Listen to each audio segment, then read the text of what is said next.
ഈ ചാനലിന്റെ വളർച്ച എന്ന് പറയുന്ന സുഹൃത്തുക്കളെ നിങ്ങളുടെ സബ്സ്ക്രിപ്ഷനും അതിനോടൊപ്പം തന്നെ നിങ്ങളുടെ സപ്പോർട്ടുമാണ്. ഒത്തിരി സുഹൃത്തുക്കൾ ഇപ്പോഴും സബ്സ്ക്രൈബ് ചെയ്യാതെ കാണുന്നുണ്ട്. ദയവ് ചെയ്ത് സബ്സ്ക്രൈബ് ചെയ്ത് ഈ ചാനൽ ഒന്ന് സപ്പോർട്ട് ചെയ്യുക, സഹായിക്കുക. നമസ്കാരം, PSC ടുഡേ യൂട്യൂബ് ചാനലിലേക്ക് ഏവർക്കും സ്വാഗതം. സുഹൃത്തുക്കളെ, നമ്മൾ ഇന്ന് നോക്കാൻ പോകുന്നത് നമ്മുടെ LGS marathon 100 days challenge day 89 ആണ്. സുഹൃത്തുക്കൾ ശ്രദ്ധിക്കുക, LGS marathon 100 days challenge day 89 ആണ് നമ്മൾ ഇന്ന് നോക്കാൻ പോകുന്നത്.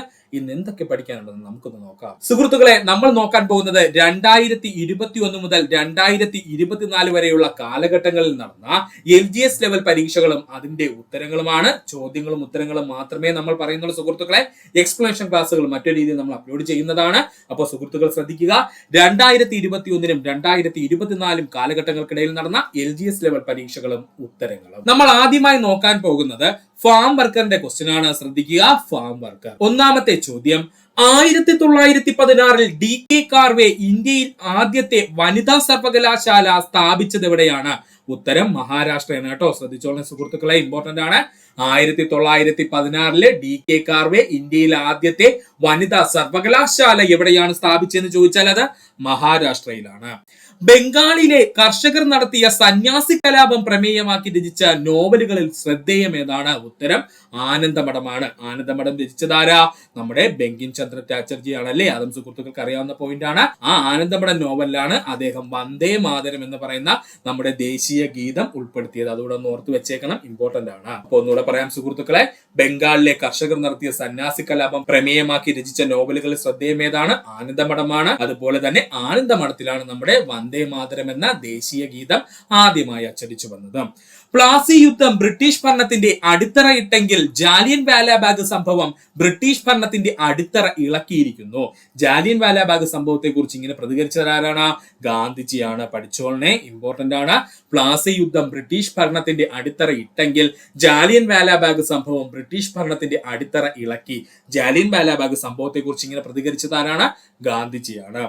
ദേശീയ പ്രസ്ഥാനത്തിന്റെ നഴ്സറി എന്ന് വിശേഷിപ്പിക്കപ്പെടുന്നത് ബംഗാളാണ്. പഠിച്ചോളനെ, ദേശീയ പ്രസ്ഥാനത്തിന്റെ നഴ്സറി എന്ന് വിശേഷിപ്പിക്കപ്പെടുന്നത് എവിടെയാണ്?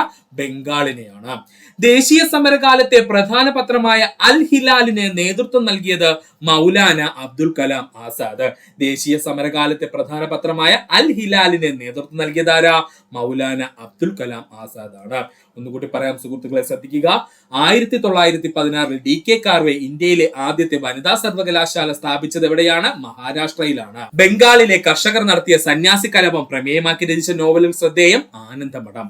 പ്ലാസി യുദ്ധം ബ്രിട്ടീഷ് ഭരണത്തിന്റെ അടിത്തറ ഇട്ടെങ്കിൽ ജാലിയൻ വാലാബാഗ് സംഭവം ബ്രിട്ടീഷ് ഭരണത്തിന്റെ അടിത്തറ ഇളക്കി. ജാലിയൻ വാലാബാഗ് സംഭവത്തെ കുറിച്ച് ഇങ്ങനെ പ്രതികരിച്ചത് ഗാന്ധിജി. ദേശീയ പ്രസ്ഥാനത്തിന്റെ നഴ്സറി എന്ന് വിശേഷിപ്പിക്കപ്പെടുന്നത് ബംഗാളാണ്. ദേശീയ സമരകാലത്തെ പ്രധാന പത്രമായ അൽ ഹിലാലിന് നേതൃത്വം നൽകിയത് ആരാണ്? മൗലാന അബ്ദുൽ കലാം ആസാദ് ആണ്. പഠിക്കുക. ആറാമത്തെ ചോദ്യം, ഇന്ത്യൻ ഭരണഘടനയുമായി ബന്ധപ്പെട്ട് താഴെ തന്നിരിക്കുന്ന ജോഡികളിൽ തെറ്റ് കണ്ടെത്തുക. ആമുഖം തയ്യാറാക്കിയത് ജവഹർലാൽ നെഹ്റു. ശരിയാണ്.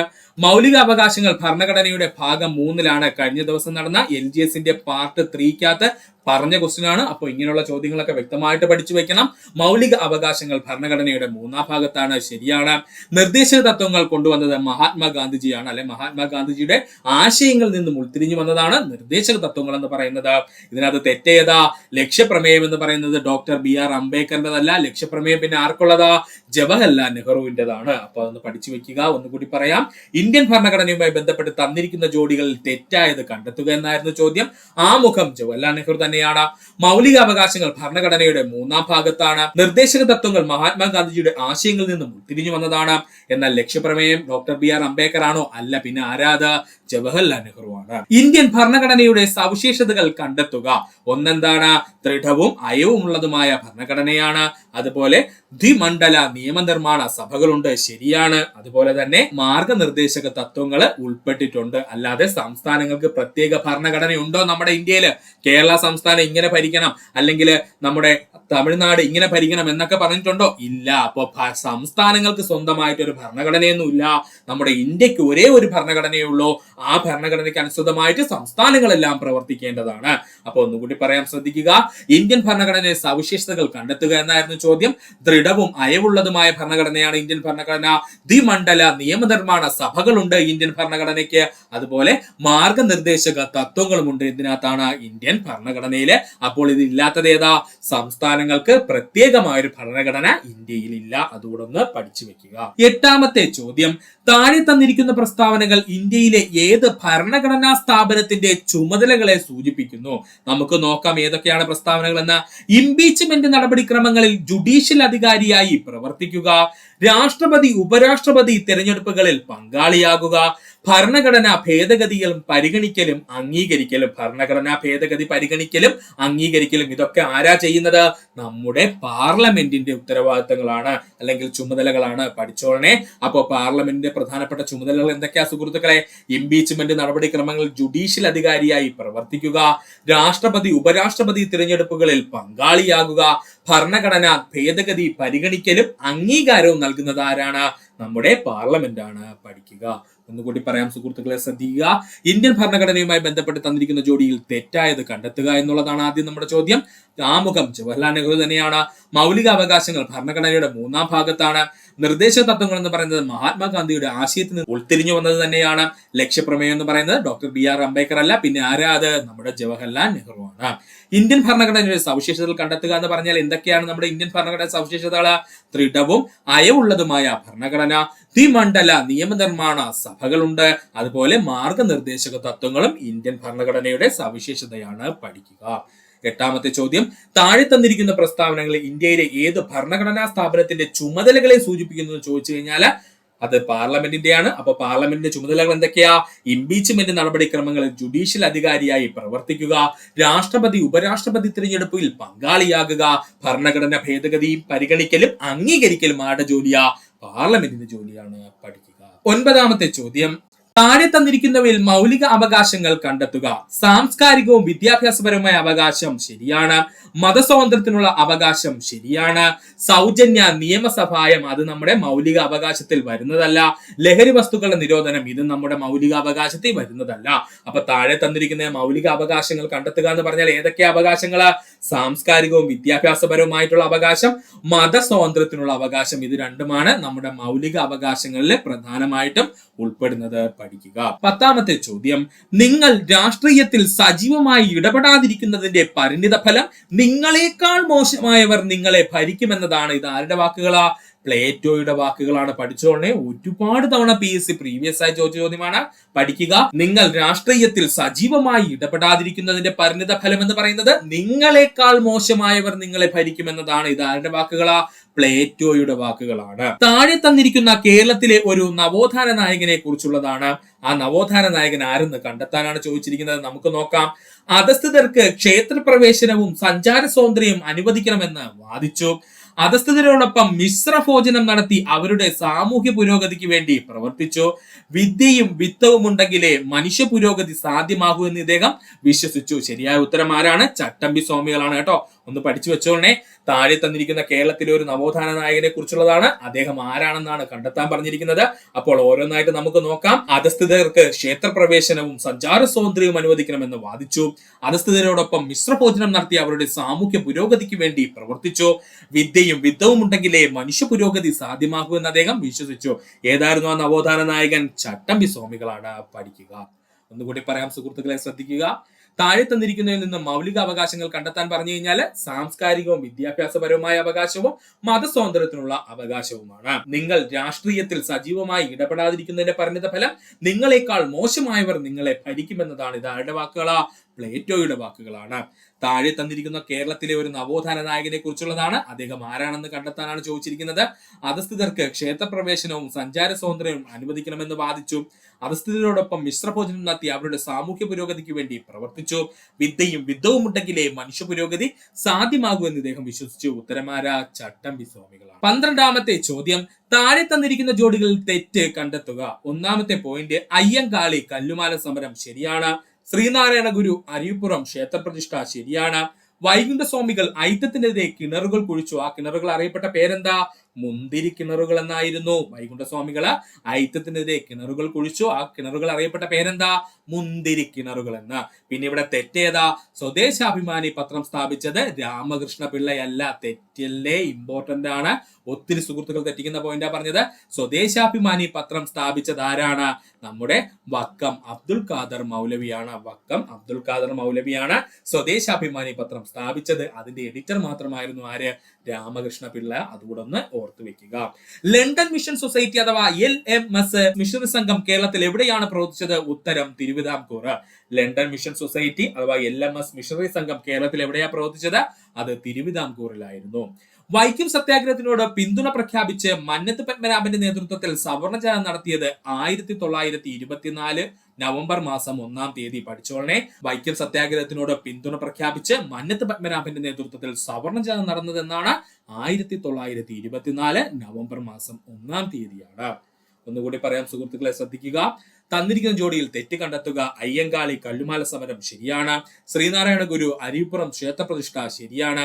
വൈകുണ്ഠസ്വാമികൾ ഐത്തത്തിനെതിരെ കിണറുകൾ കുഴിച്ചു. ഇനിയിപ്പോ ചോദിക്കാൻ പോകുന്നത് ആ കിണറുകളുടെ പേരായിരിക്കും. എന്താ അതിന്റെ പേര്? മുന്തിരി കിണറുകൾ എന്നാണ്. സ്വദേശാഭിമാനി പത്രം സ്ഥാപിച്ചത് രാമകൃഷ്ണ പിള്ളയല്ല. രാമകൃഷ്ണ പിള്ള എന്ന് പറയുന്ന സ്വദേശാഭിമാനി പത്രത്തിന്റെ എഡിറ്റർ മാത്രമാണ്. അപ്പൊ സ്വദേശാഭിമാനി പത്രം സ്ഥാപിച്ചതാരാ? അത് വക്കം അബ്ദുൽ ഖാദർ മൗലവിയാണ്. ഓർക്കുക. ലണ്ടൻ മിഷൻ സൊസൈറ്റി അഥവാ LMS മിഷണറി സംഘം കേരളത്തിൽ എവിടെയാ പ്രവർത്തിച്ചത്? തിരുവിതാംകൂറിലാണ്. വൈക്കം സത്യാഗ്രഹത്തിനോട് പിന്തുണ പ്രഖ്യാപിച്ചുകൊണ്ട് മന്നത്ത് പത്മനാഭന്റെ നേതൃത്വത്തിൽ സവർണജാഥ നടത്തിയത് എന്നു ചോദിച്ചാൽ 1924 നവംബർ മാസം 1-ാം തീയതി. 1.25 കോടി മലയാളികൾ എന്ന ഗ്രന്ഥത്തിന്റെ രചയിതാവാരാണ്? EMS നമ്പൂതിരിപ്പാടാണ്. 1.25 കോടി മലയാളികൾ എന്ന ഗ്രന്ഥത്തിന്റെ രചയിതാവാര?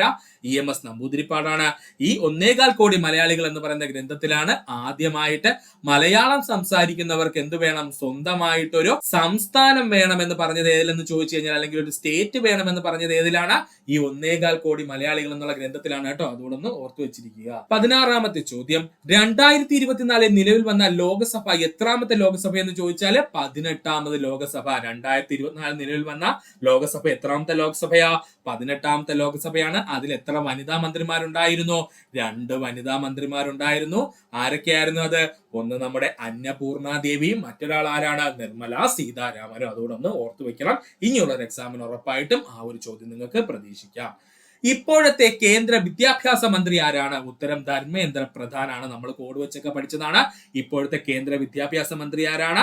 ധർമ്മേന്ദ്ര പ്രധാനാണ്. അതായത് ധർമ്മമുള്ള ഒരു വ്യക്തി എപ്പോഴും എന്ത് ചെയ്യും? വിദ്യാഭ്യാസം പ്രധാനം ചെയ്യും എന്നൊക്കെ പറഞ്ഞ് നമ്മൾ കോഡ് വെച്ച് പഠിച്ചിരുന്നു. കോഡിന്റെ ക്ലാസ് ഓൾറെഡി നമ്മുടെ ചാനലുണ്ട്. കാണാത്ത സുഹൃത്തുക്കൾ കാണാൻ ശ്രമിക്കുക. ലിങ്ക് ഡിസ്ക്രിപ്ഷനിൽ കൊടുത്തിരിക്കാം. താഴെ കൊടുത്തിരിക്കുന്നവയിൽ പഞ്ചശീല തത്വങ്ങളുമായി ബന്ധമില്ലാത്ത പ്രസ്താവന ഏതാണ്? 1954 ചൈനയുമായി അതിർത്തി തർക്കമുണ്ടായപ്പോൾ ഇന്ത്യയും ചൈനയുമായി ഒപ്പുവെച്ച കരാറാണ് പഞ്ചശീല തത്വങ്ങൾ എന്നറിയപ്പെടുന്നത്. ശരിയാണ്. ഇരു രാജ്യങ്ങളുടെയും അതിർത്തിയും പരമാധികാരവും പരസ്പരം അംഗീകരിക്കുക എന്നതാണ് ഇതിന്റെ പ്രധാന തത്വം. അതും ശരി തന്നെയാണ്. ലാൽ ബഹദൂർ ശാസ്ത്രിയും മുഹമ്മദ് അയ്യൂബ് ഖാനുമാണ് ഈ കരാർ ഒപ്പുവെച്ചത്. അത് തെറ്റാണ്. പിന്നെ ആരൊക്കെയാ സുഹൃത്തുക്കളെ നമ്മുടെ പഞ്ചശീല തത്വങ്ങളിൽ ഒപ്പുവെച്ചത്? ജവഹർലാൽ നെഹ്റുവും നമ്മുടെ ചൈനയുടെ പ്രധാനമന്ത്രിയായിരുന്ന ചൗവൻലായും കൂടി ചേർന്നാണ് എന്ത് ചെയ്തത്? നമ്മുടെ ഈ പറഞ്ഞിരിക്കുന്ന പഞ്ചശീല തത്വങ്ങളിൽ ഒപ്പുവെച്ചത്. അപ്പൊ ഇവിടെ തെറ്റ് ഏതാണ്? ഓപ്ഷൻ 3 മാത്രമാണ് ഇവിടെ തെറ്റായിട്ടുള്ളത്. അപ്പൊ ഒന്നുകൂടി പറയാം സുഹൃത്തുക്കളെ, ശ്രദ്ധിക്കുക. താഴെ കൊടുത്തിരിക്കുന്ന ഈ പഞ്ചശീല തത്വങ്ങളുമായി ബന്ധമില്ലാത്ത പ്രസ്താവന എന്നാണ് PSC ചോദിച്ചിരിക്കുന്നത്. 1954 ചൈനയുമായി അതിർത്തി തർക്കം ഉണ്ടായപ്പോൾ ഇന്ത്യ ചൈനയുമായി ഒപ്പുവെച്ച കരാറാണ് പഞ്ചശീല തത്വങ്ങൾ എന്നറിയപ്പെടുന്നത്. ഇരു രാജ്യങ്ങളുടെയും, അതായത് ഇന്ത്യയുടെയും അതുപോലെ ചൈനയുടെയും അതിർത്തിയും പരമാധികാരവും പരസ്പരം അംഗീകരിക്കുക എന്നതാണ് ഇതിലെ പ്രധാന തത്വം എന്ന് പറയുന്നത്. ഇനി ജവഹർലാൽ നെഹ്റുവും ചൗവൻലായുമാണ് നമ്മുടെ പഞ്ചശീല തത്വങ്ങളിൽ ഒപ്പുവെച്ചത്.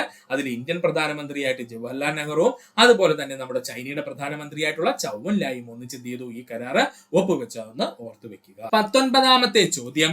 താഴെ കൊടുത്തിരിക്കുന്നവയിൽ കാലഗണന അനുസരിച്ച് ക്രമീകരിക്കുക. ഇന്ത്യൻ ദേശീയ ബഹിരാകാശ ഗവേഷണ സമിതി നിലവിൽ വന്നു. ഇന്ത്യൻ ബഹിരാകാശ ഗവേഷണ സംഘടനയായ ISRO നിലവിൽ വന്നു. ആര്യഭട്ട എന്ന ഉപഗ്രഹം വിക്ഷേപിച്ചു. ചന്ദ്രയാൻ ദൗത്യം ഇതിലപ്പോ ഏതാ കാലഗണന അനുസരിച്ച് ക്രമീകരിക്കാൻ പറഞ്ഞാൽ ഓപ്ഷൻ എ തന്നെയാണ് ശരി. അതായത് ഈ തന്നിരിക്കുന്നത് കൃത്യമായിട്ട് കാലഗണന അനുസരിച്ച് തന്നെയാണ് പറഞ്ഞിരിക്കുന്നത്. അപ്പോൾ ഇതിൽ ഫസ്റ്റ് ഏതാ സംഭവിച്ചത്? ഇന്ത്യയില് ദേശീയ ബഹിരാകാശ ഗവേഷണ സമിതി നിലവിൽ വന്നു. ആദ്യകാലത്ത് ഈ ദേശീയ ബഹിരാകാശ ഗവേഷണ സമിതി ഏതിന്റെ കീഴിലായിരുന്നു സുഹൃത്തുക്കളെ? അതിനെക്കുറിച്ചൊക്കെ വിശദമായിട്ടൊരു ക്ലാസ് നമ്മൾ എടുത്തിരുന്നു. അതെന്ന് പറയുന്നത് നമ്മുടെ അറ്റോമിക് എനർജി കമ്മീഷന്റെ കീഴിലൊക്കെ ആയിരുന്നു ഇവന്മാരുണ്ടായിരുന്നത്.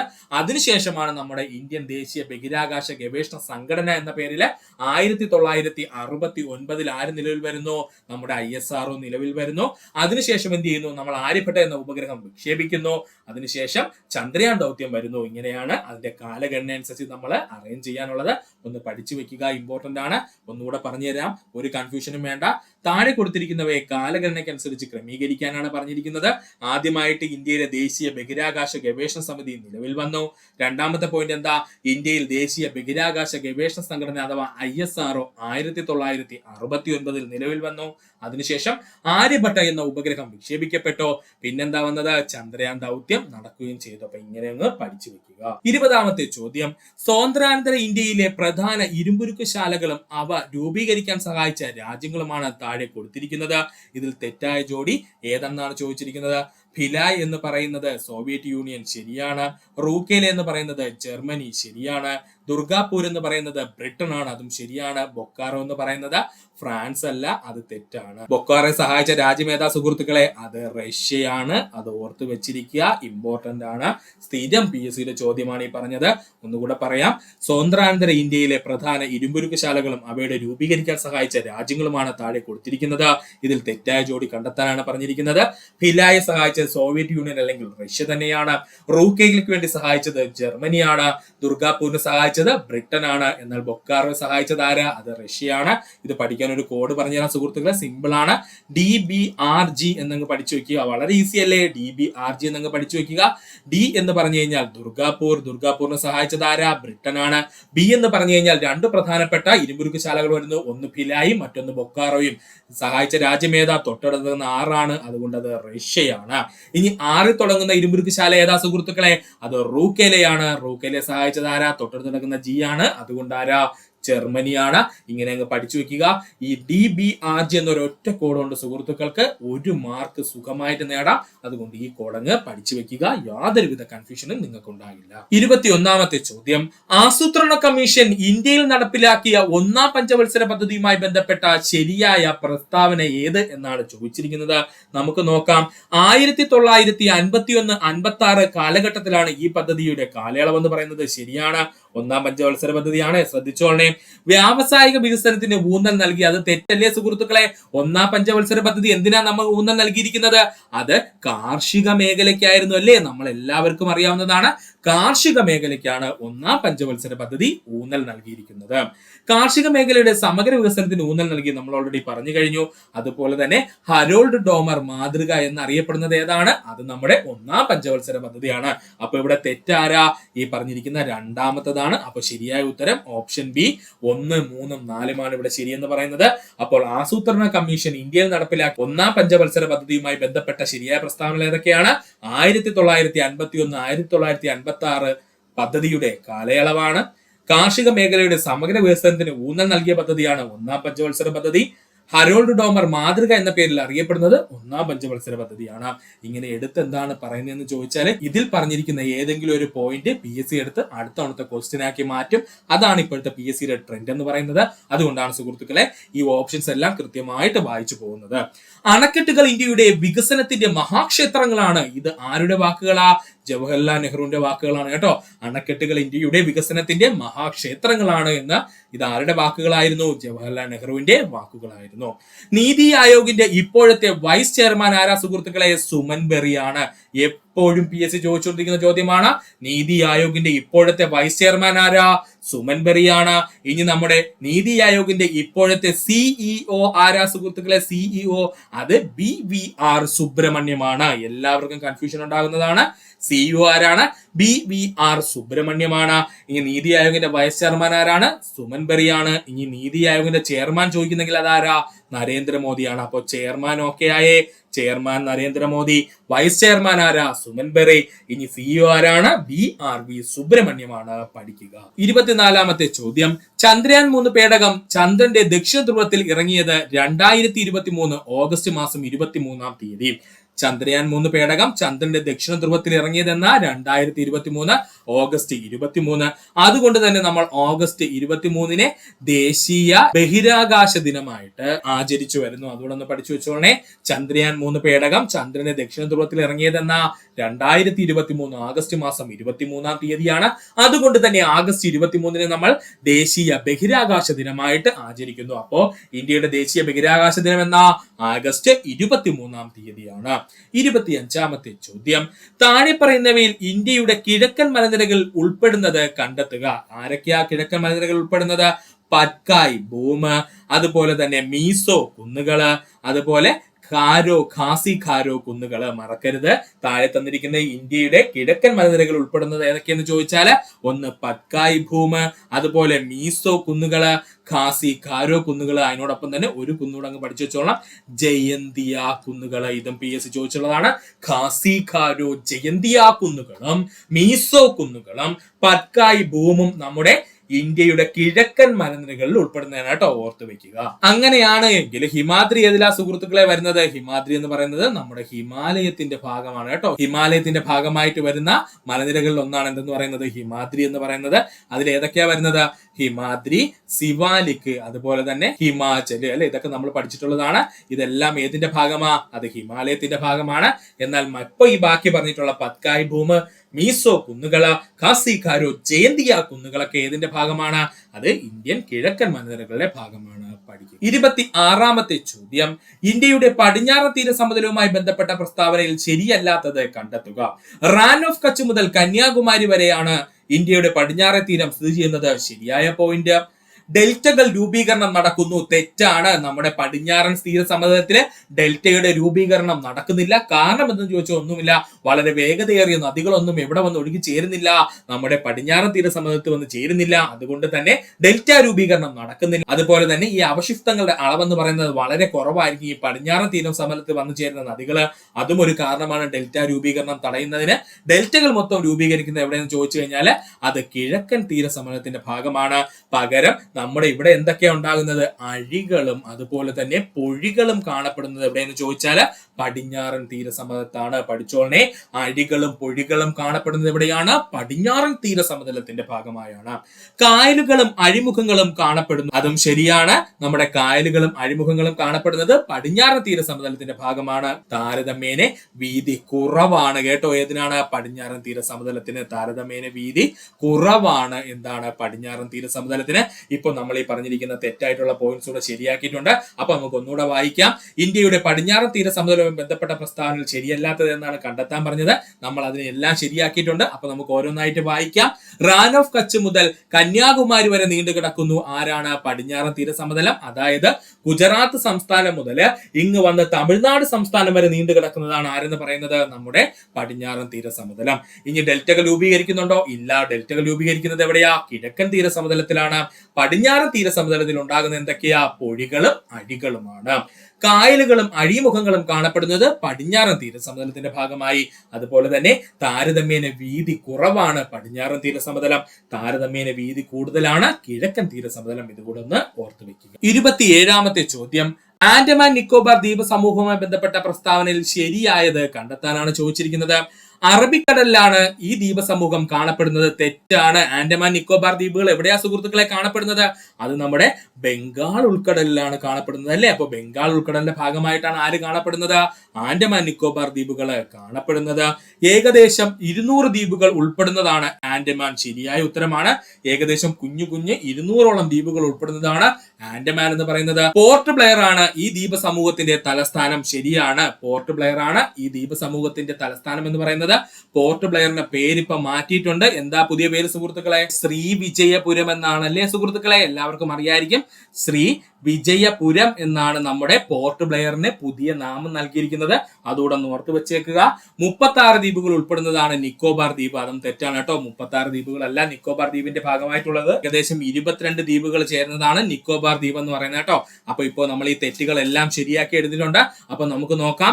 ആൻഡമാൻ നിക്കോബാർ ദ്വീപ സമൂഹവുമായി ബന്ധപ്പെട്ട പ്രസ്താവനയിൽ ശരിയായത് കണ്ടെത്താനാണ്. അറബിക്കടലിലാണ് ദ്വീപ സമൂഹം സ്ഥിതി ചെയ്യുന്നത്. തെറ്റാണ്. നമ്മുടെ ആൻഡമാൻ നിക്കോബാർ ദ്വീപുകൾ എവിടെയാണ് സ്ഥിതി ചെയ്യുന്നത്? ബംഗാൾ ഉൾക്കടലിന്റെ ഭാഗമായാണ് സ്ഥിതി ചെയ്യുന്നത്. ഏകദേശം 200 ദ്വീപുകൾ ഉൾപ്പെടുന്നതാണ് ആൻഡമാൻ. ശരിയാണ്. പോർട്ട് ബ്ലെയർ ആണ് ഈ ദ്വീപ സമൂഹത്തിന്റെ തലസ്ഥാനം എന്ന് പറയുന്നത്. അതും ശരി തന്നെയാണ്. പോർട്ട് ബ്ലെയറിന്റെ പുതിയ പേരെന്താ സുഹൃത്തുക്കളെ? ശ്രീ വിജയപുരം എന്നാണ്. തെറ്റിക്കല്ലേ? ശ്രീ വിജയപുരം എന്നാണ് പോർട്ട് ബ്ലെയറിന്റെ പുതിയ നാമം. അതുപോലെ 22 ദ്വീപുകൾ ഉൾപ്പെടുന്നതാണ് നിക്കോബാർ ദ്വീപ്. അല്ലാതെ 36 അല്ല കേട്ടോ. എത്ര ദ്വീപുകളാ? 22 ദ്വീപുകൾ ഉൾപ്പെടുന്നതാണ് നിക്കോബാർ ദ്വീപുകൾ എന്ന് പറയുന്നത്. 28ാമത്തെ ചോദ്യം. താഴെ നൽകിയിട്ടുള്ളവയിൽ ഇന്ത്യയുടെ കിഴക്കൻ തീരത്ത് സ്ഥിതി ചെയ്യുന്ന തുറമുഖങ്ങൾ കണ്ടെത്തുക. ഉത്തരം ഏതാ സുഹൃത്തുക്കളെ? കാണ്ടില എന്ന് പറയുന്നത് എവിടെയാണ്? നമ്മുടെ പടിഞ്ഞാറൻ തീരത്തിന്റെ ഭാഗമാണ് കാണ്ടില തുറമുഖം. നവശേവ എന്ന് പറയുന്നത് നമ്മുടെ പടിഞ്ഞാറൻ തീരത്തിന്റെ ഭാഗമാണ്. അതുപോലെ പാരാദ്വീപ് എന്ന് പറയുന്നത് കൃത്യമായിട്ടും എവിടെയാണ്? നമ്മുടെ കിഴക്കൻ തീരത്തിന്റെ ഭാഗമാണ്. ഹാൽഡിയ എന്ന് പറയുന്നത് നമ്മുടെ കിഴക്കൻ തീരത്തിന്റെ ഭാഗമാണ്. ഓക്കെ അല്ലെ സുഹൃത്തുക്കളെ? താഴെ നൽകിയിട്ടുള്ളവയിൽ ഇന്ത്യയുടെ കിഴക്കൻ തീരത്ത് സ്ഥിതി ചെയ്യുന്ന തുറമുഖങ്ങൾ കണ്ടെത്താൻ ചോദിച്ചു കഴിഞ്ഞാൽ ഏതൊക്കെയാണ്? കാണ്ടില. കാണ്ടില എവിടെയാ സ്ഥിതി ചെയ്യുന്നത്? നമ്മുടെ ഗുജറാത്തിന്റെ ഭാഗമായാണ്. അതുകൊണ്ട് അതെവിടെയാ? അത് നമ്മുടെ പടിഞ്ഞാറൻ തീരത്താണ്. നവശേവ എന്ന് പറയുന്നത് നമ്മുടെ മുംബൈയിൽ കാണപ്പെടുന്ന തുറമുഖമാണ്, അല്ലെങ്കിൽ മഹാരാഷ്ട്രയുടെ ഭാഗമായിട്ടുള്ള തുറമുഖമാണ്. അതുകൊണ്ട് നവശേവയും എവിടെയാ സ്ഥിതി ചെയ്യുന്നത്? നമ്മുടെ പടിഞ്ഞാറൻ തീരത്താണ് സ്ഥിതി ചെയ്യുന്നത്. എന്നാൽ പാരാദ്വീപ് തുറമുഖം സ്ഥിതി ചെയ്യുന്നത് എവിടെയാ സുഹൃത്തുക്കളെ? അത് ഒഡീഷയിലാണ്. അതുകൊണ്ട് അത് എവിടെയാണ്? നമ്മുടെ കിഴക്കൻ തീരത്തിന്റെ ഭാഗമായാണ് കാണപ്പെടുന്നത്. ഹാൽഡിയ തുറമുഖം എന്ന് പറയുന്നത് നമ്മുടെ വെസ്റ്റ് ബംഗാളിന്റെ ഭാഗമായിട്ടുള്ള തുറമുഖമാണ്. അതുകൊണ്ട് അതെവിടെയാ സ്ഥിതി ചെയ്യുന്നത്? ഇന്ത്യയുടെ കിഴക്കൻ തീരത്താണ് സ്ഥിതി ചെയ്യുന്നത്. അപ്പൊ ശരിയായ ഉത്തരം 3ഉം 4ഉമാണ്. 29ാമത്തെ ചോദ്യം. ഏത് നദിയുടെ പോഷക നദിയാണ് തുംഗഭദ്ര? ഉത്തരം കൃഷ്ണ നദിയുടെ. ഒരുപാട് തവണ PSC പ്രീവിയസ് ആയി ചോദിച്ച ചോദ്യമാണ്. ഏത് നദിയുടെ പോഷക നദിയാണ് തുംഗഭദ്ര എന്ന് ചോദിച്ചാൽ കൃഷ്ണ നദിയുടെ പോഷക നദിയാണ് തുംഗഭദ്ര. 30ാമത്തെ ചോദ്യം. കേരളത്തിലെ വിവിധ വെള്ളച്ചാട്ടങ്ങൾ, ജില്ലകൾ എന്നിവയുടെ പട്ടിക ചുവടെ നൽകിയിരിക്കുന്നു. ഇവയിൽ നിന്നും ശരിയല്ലാത്തത് കണ്ടെത്താനാണ് പറഞ്ഞിരിക്കുന്നത്. നമുക്ക് നോക്കാം. വാഴച്ചാൽ തൃശൂർ ജില്ല, ചീയപ്പാറ പത്തനംതിട്ട ജില്ലയല്ല. ചീയപ്പാറ എവിടെയാ സുഹൃത്തുക്കളെ സ്ഥിതി ചെയ്യുന്നത്? അത് ഇടുക്കി ജില്ലയുടെ ഭാഗമായിട്ടുള്ള വെള്ളച്ചാട്ടമാണ് കേട്ടോ. പഠിച്ചോളണേ. ചീയപ്പാറ എന്ന് പറയുന്നത് ഇടുക്കി ജില്ലയുടെ ഭാഗമായിട്ടുള്ള വെള്ളച്ചാട്ടമാണ്. പാലരുവി കൊല്ലം ജില്ല ശരിയാണ്. തുഷാരഗിരി കോഴിക്കോട് ജില്ല ശരിയാണ്. ഇനി ഇതിലുള്ള ഏതെങ്കിലും ഒരു വെള്ളച്ചാട്ടം PSC ഉറപ്പായിട്ടും ചോദിക്കും. അതുകൊണ്ട് പഠിച്ചു വെച്ചോളാം. വാഴച്ചാൽ വെള്ളച്ചാട്ടം എവിടെയാ സ്ഥിതി ചെയ്യുന്നത്? തൃശൂർ ജില്ല. ചീയപ്പാറ വെള്ളച്ചാട്ടം എവിടെയാ സ്ഥിതി ചെയ്യുന്നത്? ഇടുക്കി ജില്ല. പാലരുവി വെള്ളച്ചാട്ടം സ്ഥിതി ചെയ്യുന്നത് കൊല്ലം ജില്ല. തുഷാരഗിരി വെള്ളച്ചാട്ടം സ്ഥിതി ചെയ്യുന്നത് കോഴിക്കോട് ജില്ലയിലുമാണ്. പഠിക്കുക. 31ാമത്തെ ചോദ്യം. കേരളത്തിലെ നദികളെ സംബന്ധിച്ച പ്രസ്താവനകളിൽ ശരിയായത് കണ്ടെത്തുക. കേരളത്തിൽ ഏറ്റവും നീളം കൂടിയ നദി പെരിയാറാണ്. ശരിയാണല്ലേ സുഹൃത്തുക്കളെ? കേരളത്തിലെ ഏറ്റവും നീളം കൂടിയ നദി ഏതാ? പെരിയാറാണ്. പെരിയാറിന്റെ നീളം എത്രയാ? 244 കിലോമീറ്റർ ആണ്. അതോടൊന്ന് ഓർത്തു വെക്കുക. 31ാമത്തെ ചോദ്യം. കേരളത്തിലെ നദികളെ സംബന്ധിച്ച പ്രസ്താവനകളിൽ ശരിയായത് കണ്ടെത്തുക. കേരളത്തിലെ ഏറ്റവും നീളം കൂടിയ നദി പെരിയാറാണ്. ശരിയാണ്. പെരിയാറിന്റെ നീളം എത്രയാ? 244 കിലോമീറ്റർ ആണ്. കേരളത്തിലെ ഏറ്റവും നീളം കൂടിയ നദി പെരിയാറാണ്. പെരിയാറിന്റെ നീളം 244 കിലോമീറ്റർ ആണ്. വേമ്പനാട് കായലിൽ പതിക്കുന്ന പമ്പാ നദിയുടെ പോഷക നദികളാണ് കക്കിയും കല്ലാറും. വേമ്പനാട് കായലിൽ പതിക്കുന്ന നമ്മുടെ പമ്പാ നദിയുടെ പോഷക നദികൾ ഏതൊക്കെയാ? കക്കിയും കല്ലാറുമാണ്. ഇനി പമ്പാ നദിയുടെ പോഷക നദികൾ ചോദിച്ചു കഴിഞ്ഞാല് 2 നദികളോട് എക്സ്ട്രാ പഠിച്ചു വെച്ചേക്കുക. ഒന്നെന്താണ്? അച്ഛൻ കോവിലാറും. അതുപോലെ തന്നെ മറ്റൊന്നാരാണ്? അത് അഴുതയാറും. മറക്കരുത്. ഏതാണ്? അഴുതയാറും. ഇങ്ങനെ 2 നദികളോടൊന്ന് ഓർത്ത് വെച്ചോളേ. വേമ്പനാട് കായലിൽ പതിക്കുന്ന പമ്പയുടെ പോഷക നദികൾ ഏതൊക്കെയാണെന്ന് ചോദിച്ചാൽ കക്കിയും കല്ലാറും. അതുപോലെ തന്നെ പമ്പാ നദിയുടെ പ്രധാന പോഷക നദികൾ ചോദിച്ചു കഴിഞ്ഞാൽ അച്ഛൻ കോവിലാറ്, അഴുത, കക്കി, കല്ലാർ എന്നിവയാണ്. ഇത് പഠിക്കാനായിട്ട് ഒരു ഈസി കോഡ് നമ്മളെന്ന് പറഞ്ഞിരുന്നു. പാമ്പായ അച്ഛൻ, അഴുക്കക്കല്ലു, കക്കി എന്നങ്ങ് പഠിച്ചു വെച്ചിരുന്നാൽ മതി എന്ന് പറഞ്ഞിരുന്നു. അത് പഠിച്ച സുഹൃത്തുക്കൾക്ക് ഈസി ആയിട്ട് ഒരു പോയിന്റ് ഇവിടെ എടുക്കാം. പാലക്കാട്, മലപ്പുറം, തൃശൂർ എന്നീ ജില്ലകളിലൂടെ ഒഴുകുന്ന ഭാരതപ്പുഴ അറബിക്കടലിൽ പതിക്കുന്നു. അതും ശരിയായിട്ടുള്ള പോയിന്റ് ആണ്. നമ്മുടെ ഭാരതപ്പുഴ ഒഴുകുന്ന ജില്ലകളാണ് പാലക്കാട്, മലപ്പുറം, തൃശൂർ എന്നീ ജില്ലകൾ. ഇതോടെ സുഹൃത്തുക്കളൊന്ന് ഓർത്തു വെക്കുക. 32ാമത്തെ ചോദ്യം, കേരളത്തിലെ ദേശീയോദ്യാനത്തെ സംബന്ധിച്ച പ്രസ്താവനകളിൽ ശരിയായത് കണ്ടെത്തുക. ലോക പൈതൃക പട്ടികയിൽ ഉൾപ്പെട്ട ദേശീയോദ്യാനമാണ് സൈലന്റ് വാലി. ശരിയായ ഉത്തരമാണ്. ലോക പൈതൃക പട്ടികയിൽ ഉൾപ്പെട്ട ദേശീയോദ്യാനമാണ് സൈലന്റ് വാലി. ഏറ്റവും കൂടുതൽ ജൈവ വൈവിധ്യമുള്ള ദേശീയോദ്യാനമാണ് സൈലന്റ് വാലി. അതും ശരി തന്നെയാണ്. കേരളത്തിലെ ഏറ്റവും കൂടുതൽ ജൈവ വൈവിധ്യമുള്ള ദേശീയോദ്യാനം എന്ന് ചോദിച്ചാൽ അത് സൈലന്റ് വാലി തന്നെയാണ്. കേരളത്തിലെ ഏറ്റവും ചെറിയ ദേശീയോദ്യാനം ഇരവികുളമാണ്. തെറ്റാണ്. കേരളത്തിലെ ഏറ്റവും വലിയ ദേശീയോദ്യാനമാണ് ഇരവികുളം എന്ന് പറയുന്നത്. കേരളത്തിലെ ഏറ്റവും ചെറിയ ദേശീയോദ്യാനം ഏതാ? അത് പാമ്പാടും ചോലയാണ്. ഏതാണ്? പാമ്പാടും ചോലയാണ്. ഈ കഴിഞ്ഞ PSC എക്സാമിന് കൃത്യമായിട്ട് PSC എടുത്ത് ചോദിച്ചിരുന്നു, അതായത് LGS എക്സാമിന്. അതുകൊണ്ട് നമ്മൾ പഠിക്കേണ്ടതുണ്ട്. കേരളത്തിലെ ഏറ്റവും വലിയ ദേശീയോദ്യാനം എന്ന് ചോദിച്ചാൽ അത് ഇരവികുളവും, കേരളത്തിലെ ഏറ്റവും ചെറിയ ദേശീയോദ്യാനം ചോദിക്കുകയാണെങ്കിൽ അത് ആരാണ്? പാമ്പാടും ചോലയുമാണ്. വരയാടുകളുടെ സംരക്ഷണ കേന്ദ്രം എന്നറിയപ്പെടുന്നത് ഇരവികുളമാണ്. ഇമ്പോർട്ടന്റ് ആണ്. വരയാടുകളുടെ സംരക്ഷണ കേന്ദ്രം എന്നറിയപ്പെടുന്നത് ഏതാണ്? അത് ഇരവികുളമാണ്. പഠിക്കുക. കൺഫ്യൂഷൻ ഒന്നും വേണ്ട. കേരളത്തിലെ ദേശീയോദ്യാനത്തെ സംബന്ധിച്ച പ്രസ്താവന ശരിയായത് കണ്ടെത്താനാണ് പറഞ്ഞിരിക്കുന്നത്. ലോക പൈതൃക പട്ടികയിൽ ഉൾപ്പെട്ട ദേശീയോദ്യാനമാണ് സൈലന്റ് വാലി. ശരിയാണ്. ഏറ്റവും കൂടുതൽ ജൈവ വൈവിധ്യമുള്ള ദേശീയോദ്യാനമാണ് സൈലന്റ് വാലി. ശരിയാണ്. കേരളത്തിലെ ഏറ്റവും വലിയ ദേശീയോദ്യാനം എന്ന് ചോദിച്ചാൽ അത് ഇരവികുളവും, കേരളത്തിലെ ഏറ്റവും ചെറിയ ദേശീയോദ്യാനം ചോദിച്ചാൽ അത് പാമ്പാടും ചോലയുമാണ്. വരയാടുകളുടെ സംരക്ഷണ കേന്ദ്രമാണ് ഇരവികുളം എന്നറിയപ്പെടുന്നത്. അതും കൂടെ ഒന്ന് പഠിച്ചു വെക്കും. 33ാമത്തെ ചോദ്യം, കേരളത്തിലെ ജലവൈദ്യുത പദ്ധതികളെ സംബന്ധിച്ച് തെറ്റായ പ്രസ്താവന കണ്ടെത്താനാണ് ചോദിച്ചിരിക്കുന്നത്. ഇടുക്കി ജലവൈദ്യുത പദ്ധതിയുടെ നിർമ്മാണത്തിന് സഹായിച്ച രാജ്യം കാനഡ. ശരിയാണ്. ഇടുക്കി ജലവൈദ്യുത പദ്ധതിയുടെ നിർമ്മാണത്തിന് സഹായിച്ച രാജ്യം ഏതാ? കാനഡയാണ്. മലബാറിലെ ആദ്യത്തെ ജലവൈദ്യുത പദ്ധതി ശബരിഗിരിയാണ്. തെറ്റാണ്. ഏതാ ആദ്യത്തത്? കുറ്റിയാടി ജലവൈദ്യുത പദ്ധതിയാണ്. മറക്കല്ലേ. നമ്മുടെ മലബാറിലെ ആദ്യ ജലവൈദ്യുത പദ്ധതി എന്നറിയപ്പെടുന്നത് ഏതാണ്? കുറ്റിയാടി ജലവൈദ്യുത പദ്ധതിയാണ്. സ്വകാര്യ മേഖലയിൽ പ്രവർത്തിക്കുന്ന ആദ്യത്തെ ജലവൈദ്യുത പദ്ധതി മണിയാറാണ്. ശരിയാണ്. സ്വകാര്യ മേഖലയിൽ പ്രവർത്തിക്കുന്ന ആദ്യത്തെ ജലവൈദ്യുത പദ്ധതി ഏതാണ്? അത് മണിയാറാണ്. ഇടുക്കി ജലവൈദ്യുത പദ്ധതിയുടെ സ്ഥാപിത ഉൽപാദന ശേഷി 680 മെഗാവാട്ട് അല്ല, 780 മെഗാവാട്ട് ആണ് കേട്ടോ. ഓർത്ത് വെച്ചോളണേ. ഇടുക്കി ജലവൈദ്യുത പദ്ധതിയുടെ സ്ഥാപിത ഉൽപാദന ശേഷി എന്നറിയപ്പെടുന്നത് 780 മെഗാവാട്ട് ആണ്. അപ്പൊ ഒന്നുകൂടി പറയാം സുഹൃത്തുക്കളെ, ശ്രദ്ധിക്കുക. കേരളത്തിലെ ജലവൈദ്യുത പദ്ധതികളെ സംബന്ധിച്ച് തെറ്റായ പ്രസ്താവനകൾ കണ്ടെത്താനാണ് പറഞ്ഞിരിക്കുന്നത്. ഇടുക്കി ജലവൈദ്യുത പദ്ധതിയുടെ നിർമ്മാണത്തിന് സഹായിച്ച രാജ്യം കാനഡയാണ്. മലബാറിലെ ആദ്യ ജലവൈദ്യുത പദ്ധതി എന്നറിയപ്പെടുന്നത് കുറ്റിയാടി ജലവൈദ്യുത പദ്ധതിയാണ്. സ്വകാര്യ മേഖലയിൽ പ്രവർത്തിക്കുന്ന ആദ്യ ജലവൈദ്യുത പദ്ധതി എന്നറിയപ്പെടുന്നത് മണിയാറാണ്. ഇടുക്കി ജലവൈദ്യുത പദ്ധതിയുടെ സ്ഥാപിത ഉൽപാദന ശേഷി 780 മെഗാവാട്ട് ആണ്. പഠിക്കുക. 34ാമത്തെ ചോദ്യം, കേരളത്തിലെ മലനാടുകളെ സംബന്ധിച്ച പ്രസ്താവനകളിൽ ശരിയല്ലാത്തത് കണ്ടെത്താനാണ്. സമുദ്രനിരപ്പിൽ നിന്നും 7.5 മീറ്റർ മുതൽ 75 മീറ്റർ വരെയാണ് ഉയരം. ഇത് തെറ്റല്ലേ? മലനാടുകളുടെ ഉയരം എത്രയാ സുഹൃത്തുക്കളെ? 75 മീറ്ററിന് മുകളിലോട്ടാണ് കേട്ടോ. 75 മീറ്ററിന് മുകളിലോട്ടാണ് ആരുടെ ഉയരം? നമ്മുടെ ഈ പറഞ്ഞിരിക്കുന്ന മലനാടുകളുടെ ഉയരം എന്ന് പറയുന്നത്. ഈ 7.5 മീറ്റർ മുതൽ 75 മീറ്റർ വരെ ആരാ കാണപ്പെടുന്നത്? അത് ഇടനാടാണ് കേട്ടോ. തെറ്റിപ്പോവരുത്.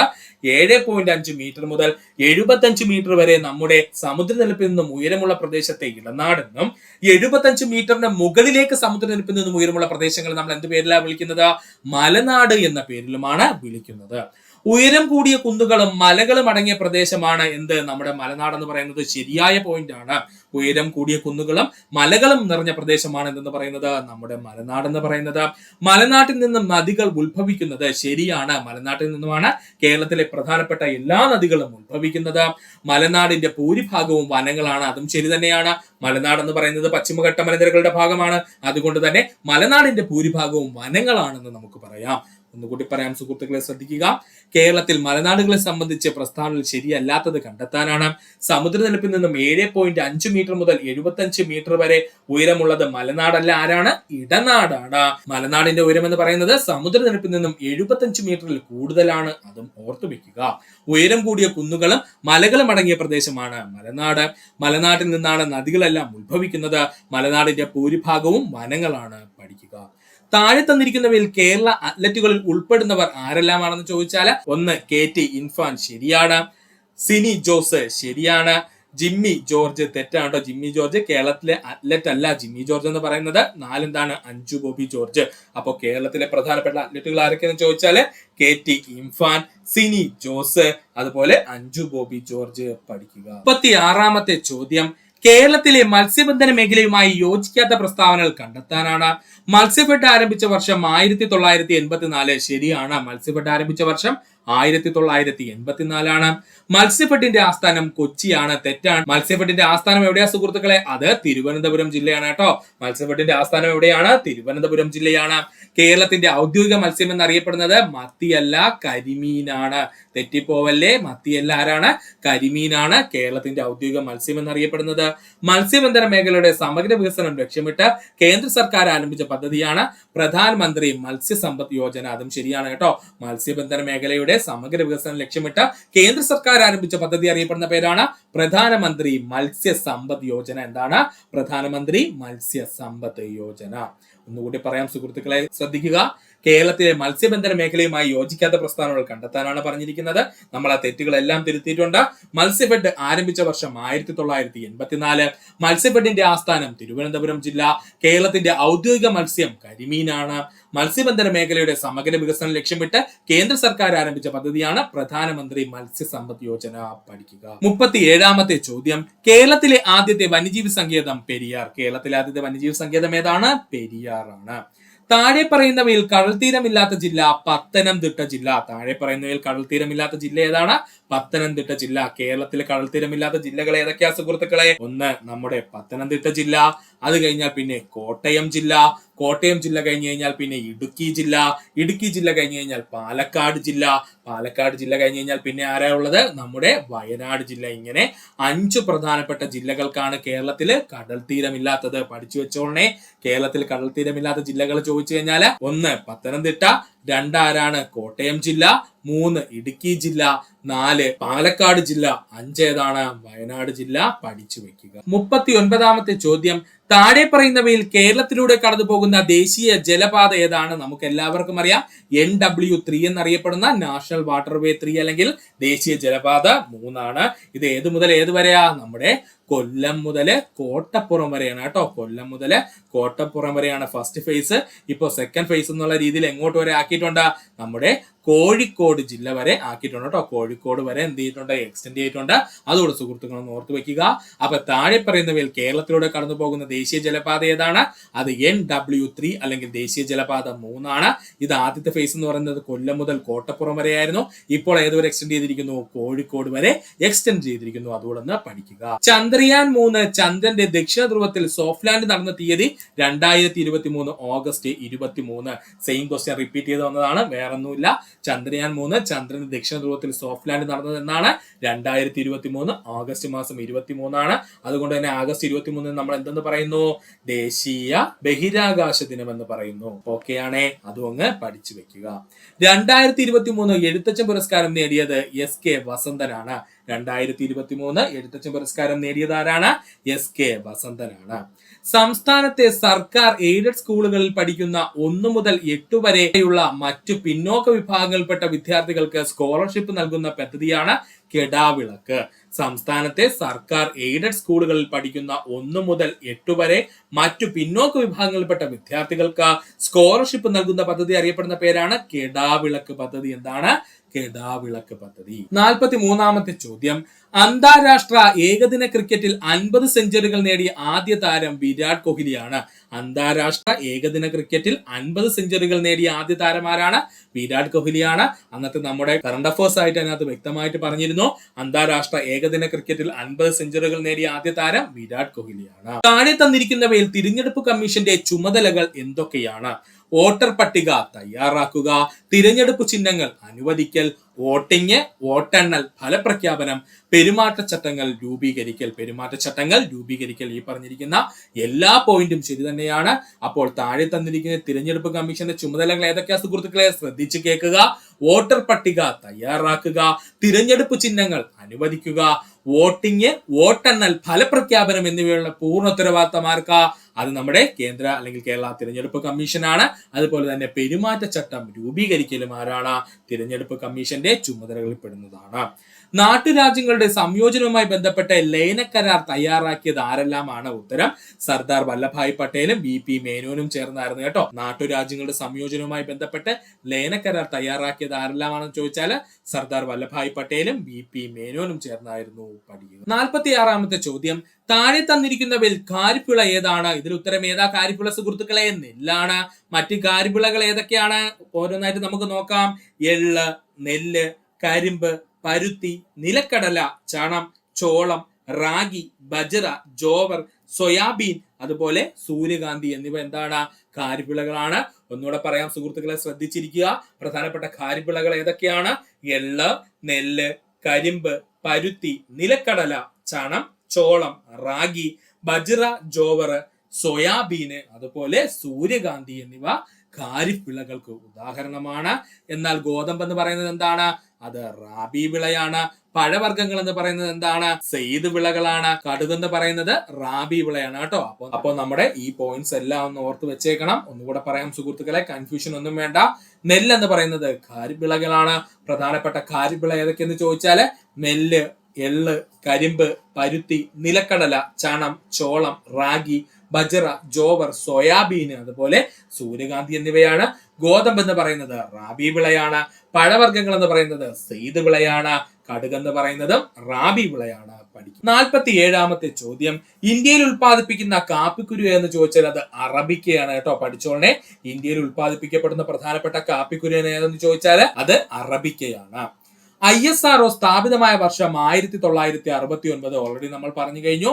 ISRO സ്ഥാപിതമായ വർഷം എത്രയാ സുഹൃത്തുക്കളെ? 1969 ആണ്. യുനെസ്കോയുടെ സാഹിത്യ നഗര പട്ടികയിൽ ഇടം നേടിയ ഇന്ത്യയിലെ ആദ്യത്തെ നഗരം കോഴിക്കോട് നഗരം. ഇപ്പൊ അങ്ങോട്ട് ചോദിച്ചു വീണ്ടും PSC, യുനെസ്കോയുടെ സാഹിത്യ നഗര പട്ടികയിൽ ഇടം നേടിയ ഇന്ത്യയിലെ ആദ്യത്തെ നഗരം ഏതാ? കോഴിക്കോട് നഗരമാണ്. 2023 ഒക്ടോബറിൽ ജാതി സെൻസസ് പ്രസിദ്ധീകരിച്ച ഇന്ത്യൻ സംസ്ഥാനം ബീഹാർ ആണ്. പഠിച്ചോളനെ, ഇമ്പോർട്ടന്റ് ആണ്. 2023 ജാതി സെൻസസ് പ്രസിദ്ധീകരിച്ച ഇന്ത്യൻ സംസ്ഥാനം ബീഹാർ ആണ്. 51ാമത്തെ ചോദ്യം, ഇന്ത്യ 2023 ഏഷ്യൻ ഗെയിംസിൽ നേടിയ ആകെ മെഡലുകളുടെ എണ്ണം എത്രയാണ്? ഉത്തരം 107 മെഡലുകളാണ്. പഠിച്ചോളനെ, ഇന്ത്യ 2023 ഏഷ്യൻ ഗെയിംസിൽ നേടിയ ആകെ മെഡലുകളുടെ എണ്ണം എത്രയാ? 107 ആണ്. സൂര്യനെ കുറിച്ച് പഠിക്കുവാനായി ഇന്ത്യയുടെ ആദ്യത്തെ ദൗത്യം എന്നറിയപ്പെടുന്നത് ആദിത്യ L1 ആണ്. അല്ലെങ്കിൽ ഇന്ത്യയുടെ ദൗത്യം എന്ന് പറഞ്ഞാൽ ശരി തന്നെയാണ്, ആദിത്യ L1 ആണ് കേട്ടോ. സൂര്യനെ കുറിച്ച് പഠിക്കാനായിട്ടുള്ള ഇന്ത്യയുടെ ആദ്യത്തെ ദൗത്യം എന്നറിയപ്പെടുന്നത് ഏതാണ്? ആദിത്യ L1 ആണ്. ഏതാ സുഹൃത്തുക്കളെ? ആദിത്യ L1 ആണ്. ആദിത്യ 1ന്റെ വിക്ഷേപണത്തിന് വേണ്ടി നമ്മൾ ഉപയോഗിച്ചിരുന്ന വിക്ഷേപണ വാഹനം അല്ലെങ്കിൽ റോക്കറ്റ് ഏതാ സുഹൃത്തുക്കളെ? അത് മറക്കരുത്, PSLV എത്രയാണ്? C-57 ആണ് കേട്ടോ. ഇതിപ്പോ അങ്ങോട്ട് ചോദിച്ചതേ ഉള്ളൂ. ആദിത്യ L1ന്റെ വിക്ഷേപണത്തിന് വേണ്ടി നമ്മൾ ഉപയോഗിച്ച റോക്കറ്റ് ഏതാണ്? PSLV അഥവാ polar satellite launching vehicle C-57 ആണ് നമ്മൾ വിക്ഷേപിച്ചത്. ഇത് ഏത് വർഷമായിരുന്നു ഇത് വിക്ഷേപിച്ചത്? 2023 സെപ്റ്റംബർ മാസം 2-ാം തീയതിയായിരുന്നു കേട്ടോ. അതുകൂടെ ഒന്ന് ഓർത്ത് വെച്ചേക്കണേ. എന്നായിരുന്നു നമ്മൾ ലോഞ്ച് ചെയ്തത്? 2023 സെപ്റ്റംബർ മാസം 2-ാം തീയതിയായിരുന്നു ആദിത്യ L1 നമ്മൾ വിക്ഷേപിച്ചത്. ഇതിനു വേണ്ടി സഹായിച്ച അല്ലെങ്കിൽ ഈ വിക്ഷേപണത്തിന് വേണ്ടി നമ്മൾ ഉപയോഗിച്ചിരുന്ന റോക്കറ്റ് ഏതായിരുന്നു? PSLV C-57 ആയിരുന്നു. മനുഷ്യ ശരീരത്തിലെ ഏറ്റവും ചെറിയ അസ്ഥി എവിടെയാണ് കാണപ്പെടുന്നത്? ചെവിയിലാണ്. മനുഷ്യ ശരീരത്തിലെ ഏറ്റവും ചെറിയ അസ്ഥിയുടെ പേരെന്താ? സ്റ്റേപ്പിസ് എന്നാണ്. മറക്കരുത്. മനുഷ്യ ശരീരത്തിലെ ഏറ്റവും ചെറിയ അസ്ഥിയുടെ പേരെന്താണ്? സ്റ്റേപ്പിസ് എന്നാണ്. ഇനി മനുഷ്യ ശരീരത്തിലെ ഏറ്റവും ചെറിയ പേശി ഏതെന്നാണ് ചോദിക്കുന്നെങ്കിലോ അത് ഈ സ്റ്റേപ്പിസിനെ കണക്ട് ചെയ്ത് വെച്ചിരിക്കുന്ന സ്റ്റേപ്പിഡസ് ആണ് കേട്ടോ. അതുകൂടെ ഒന്ന് പഠിച്ചു വെച്ചോളനെ. PSC ചോദിച്ചിട്ടുണ്ട്. ഇത് 2 PSC ചോദിച്ചിട്ടുണ്ട്. അപ്പോൾ മനുഷ്യരീരത്തിലെ ഏറ്റവും ചെറിയ അസ്ഥി എന്ന് ചോദിച്ചു കഴിഞ്ഞാൽ അത് ചെവിയിൽ കാണപ്പെടുന്ന സ്റ്റേപ്പിസ് ആണ്. ഇനി മനുഷ്യരീരത്തിലെ ഏറ്റവും ചെറിയ പേശി ഏതെന്നാണ് ചോദിക്കുന്നതെങ്കിൽ അത് നമ്മുടെ ചെവിക്കുള്ളിലെ സ്റ്റേപ്പിസിനെ ചെവിക്കുള്ളിൽ ഉറപ്പിച്ചു വെക്കുന്ന സ്റ്റേപ്പിഡസ് എന്ന് പറയുന്ന പേശിയാണ്. പഠിക്കുക. 54ാമത്തെ ചോദ്യം, താഴെ നൽകിയിരിക്കുന്നവയിൽ ശരിയായ പ്രസ്താവനകൾ ഏതെല്ലാമാണ്? വൈറ്റമിൻ എയുടെ കുറവ് മൂലം ഉണ്ടാകുന്ന രോഗാവസ്ഥയാണ് നിശാന്തത, അല്ലെങ്കിൽ അവൻ അറിയപ്പെടുന്ന മറ്റൊരു പേരെന്താണ്? മാലക്കണ്ണ്. മറക്കരുത്. വൈറ്റമിൻ എയുടെ കുറവ് മൂലം ഉണ്ടാകുന്ന രോഗാവസ്ഥയാണ് നിശാന്തത അഥവാ മാലക്കണ്ണ്. ഇംഗ്ലീഷിൽ നമ്മൾ നൈറ്റ് ബ്ലൈൻഡ്നെസ് എന്ന് പറയും കേട്ടോ. എന്താണ്? നൈറ്റ് ബ്ലൈൻഡ്നെസ് എന്ന പേരിൽ അറിയപ്പെടുന്നു. ഇത് 3ഉം PSC ഉത്തര സൂചികയിൽ കൊടുക്കുന്ന പോയിന്റ്സ് ആണ്. അതുകൊണ്ട് ഒന്നുകൂടെ പറയാം. വൈറ്റമിൻ എയുടെ കുറവ് മൂലം ഉണ്ടാകുന്ന രോഗാവസ്ഥയാണ് നിശാന്തത, അല്ലെങ്കിൽ ക്വസ്റ്റ്യനിൽ കാണും മാലക്കണ്ണെന്ന്, അല്ലെങ്കിൽ കാണും നൈറ്റ് ബ്ലൈൻഡ്നെസ് എന്ന്. ബെർബറി എന്ന രോഗം വൈറ്റമിൻ സിയുടെ അല്ല, വൈറ്റമിൻ ബിയുടെ കുറവ് മൂലം ഉണ്ടാകുന്ന രോഗമാണ്. ബെറിബറി എന്ന് പറയുന്ന രോഗം വൈറ്റമിൻ ബിയുടെ കുറവ് മൂലം ഉണ്ടാകുന്ന രോഗമാണ്. വൈറ്റമിൻ എയുടെ കുറവ് മൂലം ഉണ്ടാകുന്ന രോഗാവസ്ഥയാണ് വർണ്ണാന്ധത. തെറ്റാണ്. ഡാൾട്ടനിസത്തിന് കാരണം വൈറ്റമിൻ എയുടെ കുറവ് മൂലം ഉണ്ടാകുന്ന രോഗമല്ല. ഇതെന്ന് പറയുന്നത് ഒരു ഹെറിറ്ററി ഡിസീസ് ആണ് കേട്ടോ. അപ്പോൾ വൈറ്റമിൻ എയുടെ കുറവ് മൂലം ഉണ്ടാകുന്ന രോഗമാണോ വർണ്ണാന്ധത? അല്ല. വർണ്ണാന്ധത അല്ലെങ്കിൽ നമ്മൾ വേറൊരു പേരിൽ അറിയപ്പെടുന്നുണ്ട് അവന്, അതാണ് ഡാൾട്ടനിസം. എന്ത് പേരിൽ അറിയപ്പെടുന്നത്? ഡാൾട്ടനിസം എന്ന പേരിലും അറിയപ്പെടുന്നു. ബെറിബറി എന്ന രോഗം വൈറ്റമിൻ ബിയുടെ കുറവ് മൂലം ഉണ്ടാകുന്ന രോഗമാണ്. ഓൾറെഡി നമ്മൾ പറഞ്ഞു കഴിഞ്ഞു. അപ്പൊ ഇവിടെ ശരിയായിട്ടുള്ള ഉത്തരം 1ഉം 4ഉമാണ്. അപ്പൊ ഈ പോയിന്റ്സ് എല്ലാം നമ്മളിപ്പോ ശരിയാക്കിയിട്ടുണ്ട്. നമുക്ക് ഒന്നുകൂടെ വായിക്കാം. വൈറ്റമിൻ എയുടെ കുറവ് മൂലം ഉണ്ടാകുന്ന രോഗാവസ്ഥയാണ് നിശാന്തത അഥവാ മാലക്കണ്ണ് അല്ലെങ്കിൽ നൈറ്റ് ബ്ലൈൻഡ്നെസ്. ബെറിബറി എന്ന രോഗത്തിന് കാരണമാകുന്നത് വൈറ്റമിൻ ബി ആണ്. വൈറ്റമിൻ എയുടെ കുറവ് മൂലം ഉണ്ടാകുന്ന രോഗമല്ല വർണ്ണാന്ധത എന്ന് പറയുന്നത്. വർണ്ണാന്ധത അറിയപ്പെടുന്ന മറ്റൊരു പേരെന്താണ്? ഡാൾട്ടനിസം എന്നാണ്. ബെറിബറി എന്ന രോഗം വൈറ്റമിൻ ബിയുടെ കുറവ് മൂലം ഉണ്ടാകുന്നു. അതും എന്താണ്? ശരിയായിട്ടുള്ള ഉത്തരമാണ്. ബുദ്ധിമാന്റെ നെല്ല് എന്ന പേരിൽ അറിയപ്പെടുന്ന നെല്ലിനം പൊക്കാളിയാണ്. പഠിച്ചോളനെ. ബുദ്ധിമാന്റെ നെല്ല് എന്ന പേരിൽ അറിയപ്പെടുന്നത് ഏതാണ്? അത് പൊക്കാളിയാണ്. ഇനി ഇന്ത്യയിൽ ഏറ്റവും കൂടുതൽ ഉത്പാദിപ്പിക്കപ്പെടുന്ന നെല്ലിനം എന്നറിയപ്പെടുന്നത് അയ്യാറെട്ടാണ് കേട്ടോ. ഇന്ത്യയിൽ ഏറ്റവും കൂടുതൽ ഉത്പാദിപ്പിക്കപ്പെടുന്ന നെല്ലിനം എന്നറിയപ്പെടുന്നത് അത് അയ്യാറെട്ടാണ്. മറക്കരുത്. അടുത്ത ക്വസ്റ്റ്യൻ. കേരള വനഗവേഷണ സ്ഥാപനം സ്ഥിതി ചെയ്യുന്നത് എവിടെയാണ്? പീച്ചിയിലാണ്. ഒരുപാട് തവണ PSC പ്രീവിയസ് ചോദിച്ച ക്വസ്റ്റ്യൻ ആണ്. കേരള വനഗവേഷണ സ്ഥാപനം സ്ഥിതി ചെയ്യുന്നത് എവിടെയാണ്? പീച്ചിയിലാണ്. 57ാമത്തെ ചോദ്യം. ഒരു ആഹാര ശൃംഖലയിലെ ഒന്നാമത്തെ ട്രോപ്പിക തലത്തിലുള്ള ജീവികൾ എപ്പോഴും ഇവർ ആയിരിക്കും. ഉത്തരം ഏതാണ്? അത് ഉത്പാദകർ അല്ലെങ്കിൽ ഹരിത സസ്യങ്ങൾ എന്ന ഓപ്ഷനിൽ കാണുക കേട്ടോ. ഒന്നുകിൽ ഹരിത സസ്യം എന്ന് കൊടുത്തിരിക്കും അല്ലെങ്കിൽ ഉത്പാദകർ എന്ന് കൊടുത്തിരിക്കും. ഒരു ആഹാര ശൃംഖലയിലെ ഒന്നാമത്തെ ട്രോപ്പിക തലത്തിലെ ജീവികൾ എപ്പോഴും ഇവർ ആയിരിക്കും. ആരാത്? ഉത്പാദകരായിരിക്കും. അതുപോലെ പഠിക്കാനുള്ളതാണ് ഒരു ആഹാര ശൃംഖലയിലെ ഏറ്റവും അവസാന ട്രോപ്പിക തലത്തിൽ കാണപ്പെടുന്ന ജീവിവിഭാഗങ്ങൾ വിഘാടകരായിരിക്കും കേട്ടോ. ഒരു ആഹാര ശൃംഖലയിലെ ഏറ്റവും അവസാനത്തെ ട്രോപ്പിക തലത്തിൽ കാണപ്പെടുന്ന ജീവികൾ എപ്പോഴും ആരായിരിക്കും? വിഘാടകരും. ഒരു ആഹാര ശൃംഖലയിലെ ഒന്നാമത്തെ ട്രോപ്പിക തലത്തിൽ കാണപ്പെടുന്ന ജീവിവിഭാഗം എപ്പോഴും ഉത്പാദകരുമായിരിക്കും. പഠിക്കുക. ഇനി ഉത്പാദകർ അല്ലെങ്കിൽ അവരറിയപ്പെടുന്ന മറ്റൊരു പേരെന്താണ്? ഹരിത സസ്യങ്ങൾ എന്ന്. പവിഴപ്പുറ്റുകൾ കടലിലെ മഴക്കാടുകൾ എന്ന പുസ്തകം രചിച്ചത് ആരാണ്? അത് അരുൺ അലോഷ്യസ് ആണ് കേട്ടോ. പവിഴപ്പുറ്റുകൾ കടലിലെ മഴക്കാടുകൾ എന്ന പുസ്തകം രചിച്ചത് ആരാണ്? അത് അരുൺ അലോഷ്യസ് ആണ്. ഗുണനിലവാരം നിലനിർത്തി സവാള കൂടുതൽ കാലം കേടുകൂടാതെ സൂക്ഷിക്കുവാനുള്ള സംവിധാനം കണ്ടെത്തിയ സ്ഥാപനം ഏതാണ്? അത് ബാർക്കാണ് അല്ലെങ്കിൽ ബാബ അറ്റോമിക് റിസർച്ച് സെന്റർ ആണ് കേട്ടോ. ഗുണനിലവാരം നിലനിർത്തി സവാള കൂടുതൽ കാലം കേടുകൂടാതെ സൂക്ഷിക്കുവാനുള്ള സംവിധാനം കണ്ടെത്തിയ സ്ഥാപനം ഏതാണ്? അത് ബാർക്കാണ് അല്ലെങ്കിൽ ബാബ അറ്റോമിക് റിസർച്ച് സ്റ്റേഷൻ ആണ് അല്ലെങ്കിൽ ബാബ അറ്റോമിക് റിസർച്ച് സെന്റർ ആണ്. 60ാമത്തെ ചോദ്യം. താഴെ പറയുന്നവയിൽ ശരിയായ പ്രസ്താവന ഏതെല്ലാമാണ്? താപത്തിന്റെ SI യൂണിറ്റ് ജൂൾ ആണ്. ശരിയാണ്. താപത്തിന്റെ SI യൂണിറ്റ് ജൂൾ ആണ്. താപത്തിന്റെ SI യൂണിറ്റ് ആണ് ഫാരൻഹീറ്റ്. തെറ്റാണ്. താപത്തിന്റെ SI യൂണിറ്റ് ജൂൾ എന്ന് നമ്മൾ ഓൾറെഡി പറഞ്ഞു കഴിഞ്ഞു. താപനിലയുടെ SI യൂണിറ്റ് സെൽഷ്യസ് ആണ്. തെറ്റാണ്. താപനിലയുടെ SI യൂണിറ്റ് എന്താണ്? കെൽവിൻ ആണ്. അപ്പൊ ഈ പറഞ്ഞിരിക്കുന്നതിൽ 1ഉം 4ഉം മാത്രമാണ് ശരിയായിട്ടുള്ള പോയിന്റ്സ്. സുഹൃത്തുക്കൾ ശ്രദ്ധിക്കുക.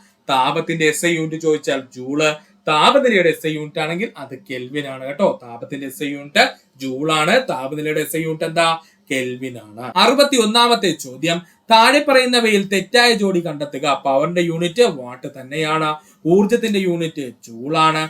പ്രവൃത്തിയുടെ യൂണിറ്റും ജൂൾ തന്നെയാണ്. ബലത്തിന്റെ യൂണിറ്റ് എന്താണ്? ന്യൂട്ടൺ ആണ്. ബലത്തിന്റെ യൂണിറ്റ് എന്താണ്? ന്യൂട്ടൺ ആണ്. അല്ല പാസ്കൽ അല്ല കേട്ടോ. ബലത്തിന്റെ യൂണിറ്റ് എന്താണ്? ന്യൂട്ടൺ ആണ്. അപ്പോ താഴെ പറയുന്നവയിൽ തെറ്റായ ജോഡി എന്നാണ് ചോദിച്ചിരിക്കുന്നത്. നമ്മളിപ്പോ പറഞ്ഞിരിക്കുന്ന ജോഡികളെല്ലാം ശരിയാക്കിയിട്ടുണ്ട്.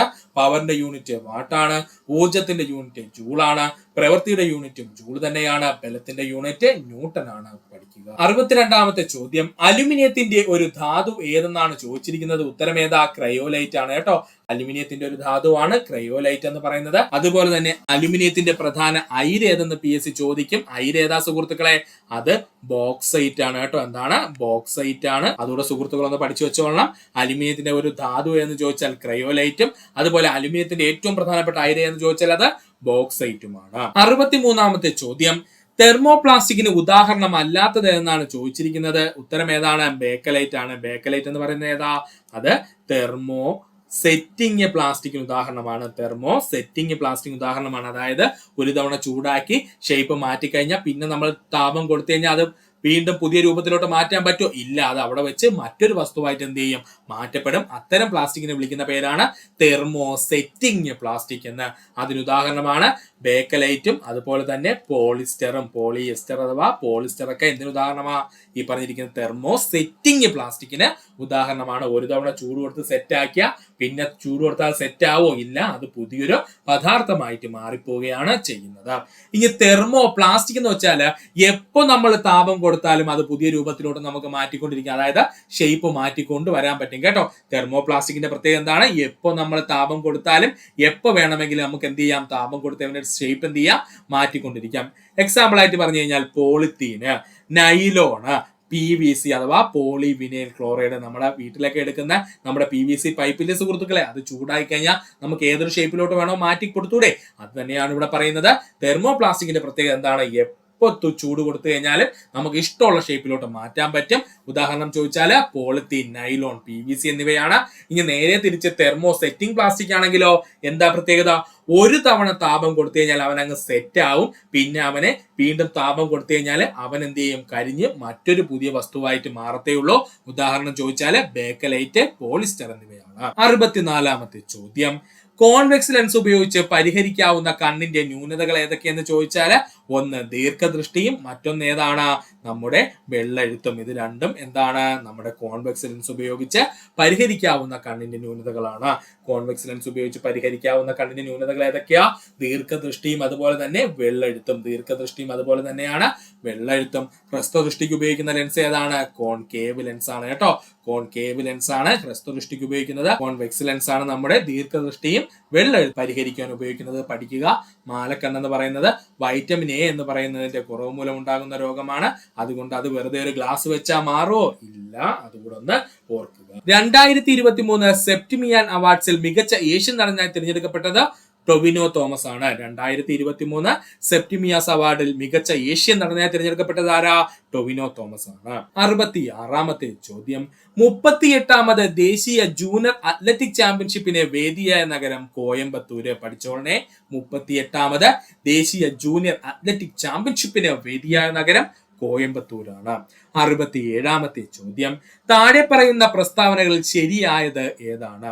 ഡിഫ്തീരിയ ബാക്ടീരിയ മൂലം ഉണ്ടാകുന്ന രോഗമാണ്. ശരിയാണ്. ഡിഫ്തീരിയ അഥവാ തൊണ്ടമുള്ള് എന്ന് നമ്മൾ മലയാളത്തിൽ പറയും കേട്ടോ. ചിലപ്പോൾ ഇങ്ങനെയും PSC ചോദിച്ചിട്ടുണ്ട്. ഡിഫ്തീരിയ അഥവാ തൊണ്ടമുള്ള് ബാക്ടീരിയ മൂലം ഉണ്ടാകുന്ന ഒരു രോഗമാണ്. കോളറ വായുവിലൂടെ പകരുന്ന രോഗമാണ്. തെറ്റാണ്. കോളറ എന്ന് പറയുന്നത് എന്താണ്? ജലത്തിലൂടെ പകരുന്ന രോഗമാണ് കേട്ടോ. ജലത്തിലൂടെ പകരുന്ന രോഗമാണ് കോളറ എന്ന് പറയുന്നത്. ചിക്കൻ ഗുനിയ മലിനജലത്തിലൂടെ പകരുന്ന രോഗമാണ്. തെറ്റാണ്. ചിക്കൻ ഗുനിയ എന്ന് പറയുന്നത് എന്താണ്? കൊതുക് പരത്തുന്ന ഒരു രോഗമാണ് കേട്ടോ. കൊതുക് പരത്തുന്ന ഒരു രോഗമാണ് ചിക്കൻ ഗുനിയ എന്ന് പറയുന്നത്. അപ്പോൾ PSC ഉത്തരപ്രകാരം ഇതിൽ ഒന്ന് മാത്രമാണ് ശരി. നമ്മൾ ബാക്കിയെല്ലാം ഇപ്പൊ ശരിയാക്കിയുണ്ട്. നമ്മൾ ഒന്നുകൂടി പറയാം. താഴെ പറയുന്ന പ്രസ്താവന ശരിയായെന്ന് ചോദിച്ചാൽ ഡിഫ്തീരിയ ബാക്ടീരിയ മൂലം ഉണ്ടാകുന്ന രോഗമാണ്. അല്ലെങ്കിൽ ഡിഫ്തീരിയ മറ്റൊരു പേരെന്താണ്? തൊണ്ടമുള്ള് എന്നാണ്. കോളറ വായുവിലൂടെ പകരുന്ന രോഗമാണോ? അല്ല. കോളറ എന്ന് പറയുന്നത് ജലത്തിലൂടെ പകരുന്ന രോഗമാണ്. കോളറ എന്ന് പറയുന്നത്. ചിക്കൻ ഗുനിയ എന്ന് പറയുന്നത് മലിനജലത്തിലൂടെ പകരുന്ന രോഗമാണോ? അല്ല, അത് കൊതുക് വഴി പകരുന്ന ഒരു രോഗമാണ് ചിക്കൻ ഗുനിയ എന്ന് പറയുന്നത്. അനോഫിലസ് പെൺകൊതുകുകൾ വാഹകരായിട്ടുള്ള രോഗം ഏതാണ്? ഉത്തരം മലമ്പനിയാണ്. അനോഫിലസ് പെൺകൊതുകുകൾ വാഹകരായിട്ടുള്ള രോഗം ഏതാ സുഹൃത്തുക്കളെ? അത് മലമ്പനിയാണ്. 69ാമത്തെ ചോദ്യം, ശരിയായ ജോഡി ഏതാണെന്നാണ്. ശരിയായ ജോഡി ഏതെന്നാണ് PSC ഉത്തരപ്രകാരം ഒന്ന് മാത്രമാണ് ഇവിടെ ശരി. അതായത് ക്ഷയരോഗത്തിനാണ് BCG വാക്സിൻ ഉപയോഗിക്കുന്നത്. നമുക്ക് എല്ലാവർക്കും അറിയാം, ബാസിലസ് കോൾമേറ്റ് ആൻഡ് ഗോറിൻ എന്ന് പറയുന്നവർ കണ്ടെത്തിയിട്ടുള്ള BCG വാക്സിൻ ആണ് ക്ഷയരോഗത്തിനെതിരായിട്ട് നമ്മൾ ഉപയോഗിക്കുന്നത്. എന്നാൽ നമുക്ക് ബാക്കിയുള്ള ഓപ്ഷനോട് ശരിയാക്കണ്ടേ? ടെറ്റനസിന് വേണ്ടി എന്താ ഉപയോഗിക്കുന്നത്? OPV വാക്സിൻ ആണോ? അല്ല. ഏതാണ്? DPT വാക്സിൻ ആണ്. DPT വാക്സിൻ ആണ്. ഡിഫ്തീരിയയ്ക്ക് നമ്മൾ ഉപയോഗിക്കുന്നത് DPT വാക്സിൻ ആണ്. അതുപോലെ ഒരാൾക്കൂടെ നമ്മൾ എന്ത് ചെയ്യും? DPT വാക്സിൻ ഉപയോഗിക്കും. അത് ആർക്കാ സുഹൃത്തുക്കളെ? വേറെ ആർക്കുമല്ല. നമുക്കറിയാം, വില്ലൻ ചുമയ്ക്ക്. മറക്കരുത്, വില്ലൻ ചുമ അല്ലെങ്കിൽ വൂപ്പിംഗ് കോഫ് എന്നൊക്കെ പറയുന്ന എന്താണ് വില്ലൻ ചുമയ്ക്ക് വേണ്ടിയിട്ട് നമ്മൾ എന്ത് ഉപയോഗിക്കുന്നുണ്ട്? DPT വാക്സിൻ ഉപയോഗിക്കുന്നുണ്ട്. അപ്പോൾ DPT വാക്സിൻ ഏതിനൊക്കെ ഉപയോഗിക്കുന്നത്? ടെറ്റനസ്, ഡിഫ്തീരിയ, വില്ലൻ ചുമ. ടെറ്റനസ്, ഡിഫ്തീരിയ, വില്ലൻ ചുമയ്ക്ക് നമ്മൾ ഉപയോഗിക്കുന്ന വാക്സിൻ ആണ് DPT വാക്സിൻ. ഇനി പോളിയോ എന്ന് പറയുന്നത് ഏതാണ്? അത് OPV വാക്സിൻ ആണ്. Oral polio vaccine OPV vaccine ആണ് കേട്ടോ. പോളിയോക്ക് ഉപയോഗിക്കുന്നത് ഏതാണ്? OPV വാക്സിൻ അഥവാ ഓറൽ പോളിയോ വാക്സിൻ ആണ്. അപ്പൊ നമ്മൾ ഈ പറഞ്ഞിരിക്കുന്ന ജോഡികളെല്ലാം ശരിയാക്കിയിട്ടുണ്ട്. നമുക്ക് ഒന്നുകൂടെ പഠിക്കാം. ക്ഷയരോഗത്തിന് ഉപയോഗിക്കുന്ന വാക്സിൻ ഏതാ? അത് BCG വാക്സിൻ ആണ്. BCG വാക്സിന്റെ ഫുൾ ഫോം എന്താ? ബാസിലസ് കോൾമെറ്റൻഡ് ഗോറിൻ എന്നാണ്. ടെറ്റനസിന് വേണ്ടിയിട്ട് ഉപയോഗിക്കുന്ന വാക്സിൻ ഏതാ? DPT വാക്സിൻ ആണ്. ഡിഫ്തീരിയക്ക് ഉപയോഗിക്കുന്ന വാക്സിൻ ഏതാ? DPT വാക്സിൻ ആണ്. അതിനോടൊപ്പം ഒരു രോഗത്തിനോട് DPT വാക്സിൻ ഉപയോഗിക്കുന്നുണ്ട്. അത് ഏതിനാണ്? വില്ലൻ ചുമയ്ക്കാണ്. അപ്പോൾ DPT വാക്സിൻ ഉപയോഗിക്കുന്ന ഏതൊക്കെ രോഗത്തിനെതിരെയാ? ടെറ്റനസ്, വില്ലൻ ചുമ, ഡിഫ്തീരിയ എന്നീ രോഗങ്ങൾക്കെതിരെയാണ്. ഇനി പോളിയോയ്ക്ക് ഉപയോഗിക്കുന്ന വാക്സിൻ ഏതാ? OPV വാക്സിൻ ആണ് അഥവാ ഓറൽ പോളിയോ വാക്സിൻ ആണ്. ഇത് കണ്ടെത്തിയ ശാസ്ത്രജ്ഞൻ ആരാണ്? ആൽബർട്ട് സാബിൻ ആണ് കേട്ടോ. ആരാണ്? ആൽബർട്ട് സാബിൻ ആണ്. അതുകൂടെ ഒന്ന് ഓർത്തു വെച്ചിരിക്കുക. താഴെ പറയുന്നവയിൽ ജീവിതശൈലി രോഗമല്ലാത്തത് ഏതാണ്? അത് ഹീമോഫീലിയ ആണ്. ഏതാണ്? ഹീമോഫീലിയ ആണ്.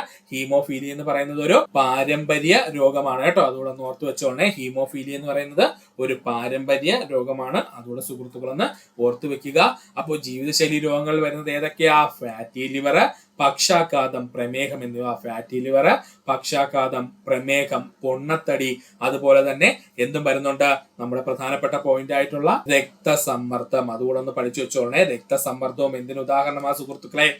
നമ്മുടെ ജീവിതശൈലി രോഗത്തിന് ഉദാഹരണമാണ്. അപ്പോൾ ജീവിതശൈലി രോഗങ്ങൾ ഏതൊക്കെയാണെന്ന് ചോദിച്ചാൽ ഫാറ്റി ലിവർ, അമിത രക്തസമ്മർദ്ദം, പക്ഷാഘാതം, പ്രമേഹം എന്നിവയാണ്. ഇനി ഹീമോഫീലിയ, അതുപോലെ ഹീമോഫീലിയ എന്ന് പറയുന്നത് പാരമ്പര്യ രോഗമാണ്. ഹീമോഫീലിയയുടെ മറ്റൊരു പേരെന്താണ്? റോയൽ ഡിസീസ് എന്നൊക്കെ അറിയപ്പെടും അല്ലേ? എന്താണ്? റോയൽ ഡിസീസ് എന്ന പേരിലൊക്കെ അറിയപ്പെടുന്നത് ഹീമോഫീലിയ ആണ്. അതുകൂടെ സുഹൃത്തുക്കളെന്ന് ഓർത്തു. 72ാമത്തെ ചോദ്യം, താഴെ തന്നിരിക്കുന്നവയിൽ അവയവദാനവുമായി ബന്ധപ്പെട്ട പദ്ധതി മൃതസഞ്ജീവനി പദ്ധതി അല്ലേ സുഹൃത്തുക്കളെ? ഇമ്പോർട്ടന്റ് ആണ്. താഴെ പറയുന്ന അവയവദാനവുമായി ബന്ധപ്പെട്ട പദ്ധതി ഏതാ?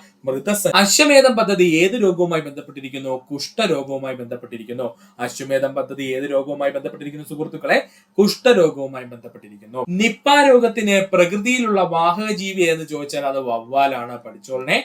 നിപ്പ രോഗത്തിന്റെ പ്രകൃതിയാലുള്ള വാഹക ജീവി ഏതാണ്? അത് വവ്വാലാണ്. ആതിഥേയ ജീവിയുടെ ജനിതക സംവിധാനം ഉപയോഗിച്ച് പെരുകാൻ കഴിവുള്ള രോഗാണുവാണ് വൈറസുകൾ എന്ന് പറയുന്നത്, അഥവാ RNA എന്ന് നമ്മൾ പറയും അല്ലെ, അഥവാ റൈബോ ന്യൂക്ലിക് ആസിഡുകളാണ് വൈറസുകൾ എന്ന് പറയുന്നത്. ഇവ നമ്മുടെ ശരീരത്തിൽ കയറിയിട്ട് നമ്മുടെ DNA തകർത്തിട്ട് ഇവ എന്ത് ചെയ്യും?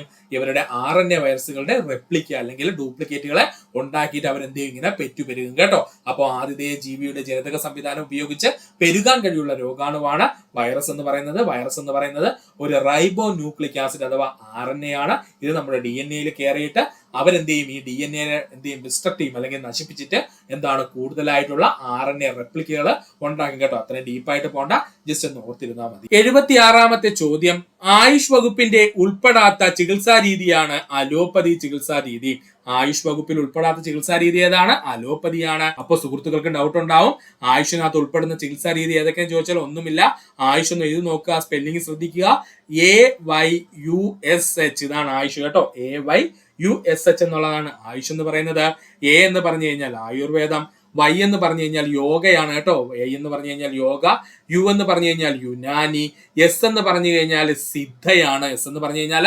സിദ്ധയാണ്. H എന്ന് പറഞ്ഞു കഴിഞ്ഞാൽ ഏതാണ്? ഹോമിയോ ആണ്. ശ്രദ്ധിച്ചോളണേ, ഹോമിയോ ആണ് കേട്ടോ. സുഹൃത്തുക്കൾ തെറ്റിപ്പോവരുത്. ഒന്നുകൂടെ പറഞ്ഞുതരാം. ആയുഷ് വകുപ്പിന് ഉൾപ്പെടാത്ത ചികിത്സാ രീതി എന്ന് ചോദിച്ചാൽ അത് അലോപ്പതിയാണ്.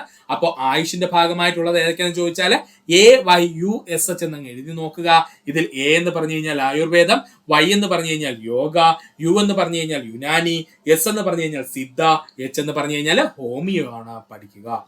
താഴെ പറയുന്നവയിൽ എക്സൈസ് വകുപ്പുമായി ബന്ധപ്പെട്ട പദ്ധതി ഏതാണ്? വിമുക്തി പദ്ധതിയാണ് കേട്ടോ. താഴെ പറയുന്നവയിൽ എക്സൈസുമായി വകുപ്പുമായി ബന്ധപ്പെട്ടിരിക്കുന്ന പദ്ധതി ഏതാണ്? വിമുക്തി പദ്ധതിയാണ്. സർക്കാർ ജീവനക്കാർക്ക് വേണ്ടിയുള്ള ഇൻഷുറൻസ് പദ്ധതി മെഡിസെപ്പ് പദ്ധതി ഇപ്പോഴും PSC ചോദിക്കുന്നുണ്ട്. സർക്കാർ ജീവനക്കാർക്ക് വേണ്ടിയിട്ടുള്ള ഇൻഷുറൻസ് പദ്ധതി അറിയപ്പെടുന്ന പേരാണ് മെഡിസെപ്പ് പദ്ധതി. ശൈശവ വിവാഹം നടക്കുന്നതിന്റെ ഭാഗമായി വിവരം നൽകുന്നവർക്ക് പാരിതോഷികം നൽകുന്ന വനിതാ ശിശു വികസന വകുപ്പിന്റെ പദ്ധതിയുടെ പേരാണ് പൊൻവാക്ക്. ശൈശവ വിവാഹം തടയുന്നതിന്റെ ഭാഗമായി വിവരം നൽകുന്നവർക്ക് പാരിതോഷികം നൽകുന്ന വനിതാ ശിശു വികസന വകുപ്പിന്റെ പദ്ധതിയുടെ പേരെന്താ? പൊൻവാക്ക് എന്നാണ്. 80ാമത്തെ ചോദ്യം, മൃതസഞ്ജീവനി പദ്ധതിയുടെ ഗുഡ്വിൽ അംബാസിഡർ ആരാണ്? മോഹൻലാൽ ആണ്. തെറ്റിപ്പോവല്ലേ. മൃതസഞ്ജീവനി പദ്ധതിയുടെ ഗുഡ്വിൽ അംബാസിഡർ ആരാണ്?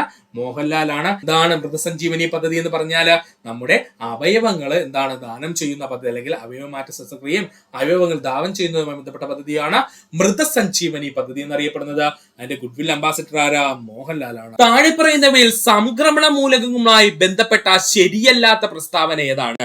താഴെ പറയുന്നവയില് സംക്രമണ മൂലകവുമായി ബന്ധപ്പെട്ട ശരിയല്ലാത്ത പ്രസ്താവന ഏത് എന്നാണ് ചോദിച്ചിട്ടുള്ളത്. നമുക്ക് നോക്കാം. ഓപ്ഷൻ എ, സംക്രമണ മൂലകങ്ങൾ നിറമുള്ള സംയുക്തങ്ങൾ ഉണ്ടാക്കുന്നു. ഓപ്ഷൻ ബി, പീരിയോഡിക് ടേബിളിൽ 3 മുതൽ 12 വരെയുള്ള ഗ്രൂപ്പുകളിൽ ഉൾപ്പെടുന്ന മൂലകങ്ങളാണ് സംക്രമണ മൂലകങ്ങൾ. ഓപ്ഷൻ സി, സംക്രമണ മൂലകങ്ങൾ ലോഹങ്ങളാണ്. Option D, zinc, cadmium, mercury അല്ലെങ്കിൽ രസം എന്നിവ സംക്രമണ മൂലകങ്ങൾക്ക് ഉദാഹരണമാണ്. ഇതിൽ ശരിയല്ലാത്ത പ്രസ്താവന ഏതാ സുഹൃത്തുക്കളെ? ഓപ്ഷൻ ഡി ആണ് കേട്ടോ. അതിനുള്ള കാരണവും പറഞ്ഞുതരാം. സിങ്ക്, കാഡ്മിയം, അതുപോലെ മെർക്കുറി അല്ലെങ്കിൽ രസം എന്ന് പറയുന്ന മൂലകങ്ങള് ഒന്നും എന്തിന് ഉദാഹരണമല്ല? സംക്രമണ മൂലകങ്ങൾക്ക് ഉദാഹരണമായിട്ട് പറയാൻ കഴിയില്ല. അപ്പോ സംക്രമണ മൂലകങ്ങൾക്ക് ഉദാഹരണമായിട്ട് നമുക്ക് ആരെയൊക്കെ പറയാം സുഹൃത്തുക്കളെ? വേണമെങ്കിൽ ടങ്സ്റ്റൺ പറയാം, അതുപോലെ തന്നെ പ്ലാറ്റിനം പറയാം, അതുപോലെ തന്നെ നമുക്ക് ഗോൾഡ്, സിൽവർ ഇവയെല്ലാം നമുക്ക് എന്തെന്ന് പറയാം? ഈ പറഞ്ഞിരിക്കുന്ന സംക്രമണ മൂലകങ്ങളായിട്ട് പറയാം.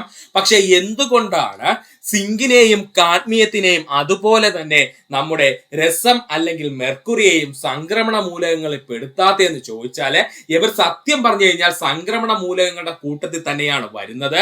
പക്ഷെ യവന്മാർക്ക് ഒരു വൃത്തികെട്ട സ്വഭാവമുണ്ട്. എന്തെന്ന് ചോദിച്ചാല്, ഈ സംക്രമണ മൂലകങ്ങളുടെ ഏറ്റവും വലിയ പ്രത്യേകത എന്തെന്ന് ചോദിച്ചാല്, അവരുടെ ഏറ്റവും ഔട്ടർ മോസ്റ്റ് ഷെല്ലില്, അവരുടെ ഇലക്ട്രോൺസിന്റെ ഏറ്റവും അവസാനത്തെ ഷെല്ലിനകത്ത് ഇവന്മാരുടെ ഔട്ടർ മോസ്റ്റ് ഷെല്ലിൽ, അതായത് ഏറ്റവും പുറത്തുള്ള ഷെല്ലില് എപ്പോഴും പകുതി മാത്രമേ ഫില്ലാവുള്ളൂ കേട്ടോ. അതായത് എപ്പോ നോക്കിയാലും ഈ സംക്രമണ മൂലകങ്ങളുടെ ഏറ്റവും പുറമേ ഉള്ള ഷെല്ലിനകത്ത് പകുതി ഇലക്ട്രോണുകൾ മാത്രമേ ഫില്ലായിരിക്കുള്ളൂ.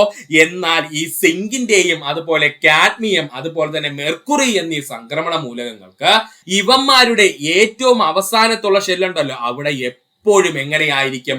ഇലക്ട്രോൺസ് മുഴുവനായിട്ടും എന്തായിരിക്കും? ഫില്ലായിരിക്കും. ഇതുകൊണ്ടാണ് നമ്മുടെ സിങ്കിനെയും കാഡ്മിയത്തിനെയും മെർക്കുറിനെയും ഒന്നും സംക്രമണ മൂലകങ്ങളുടെ ഗണത്തിൽ പെടാത്തത് കേട്ടോ. ഇവന്മാര് 3 സംക്രമണ മൂലകങ്ങളല്ല, പക്ഷെ അവര് കൂടെ അങ്ങ് നൈസിന് പറ്റിച്ചേർന്ന് അങ്ങ് കിടക്കണമെന്നേ ഉള്ളൂ. എന്നാൽ സിങ്കും കാഡ്മിയവും മെർക്കുറിയും ഒരിക്കലും എന്തല്ല?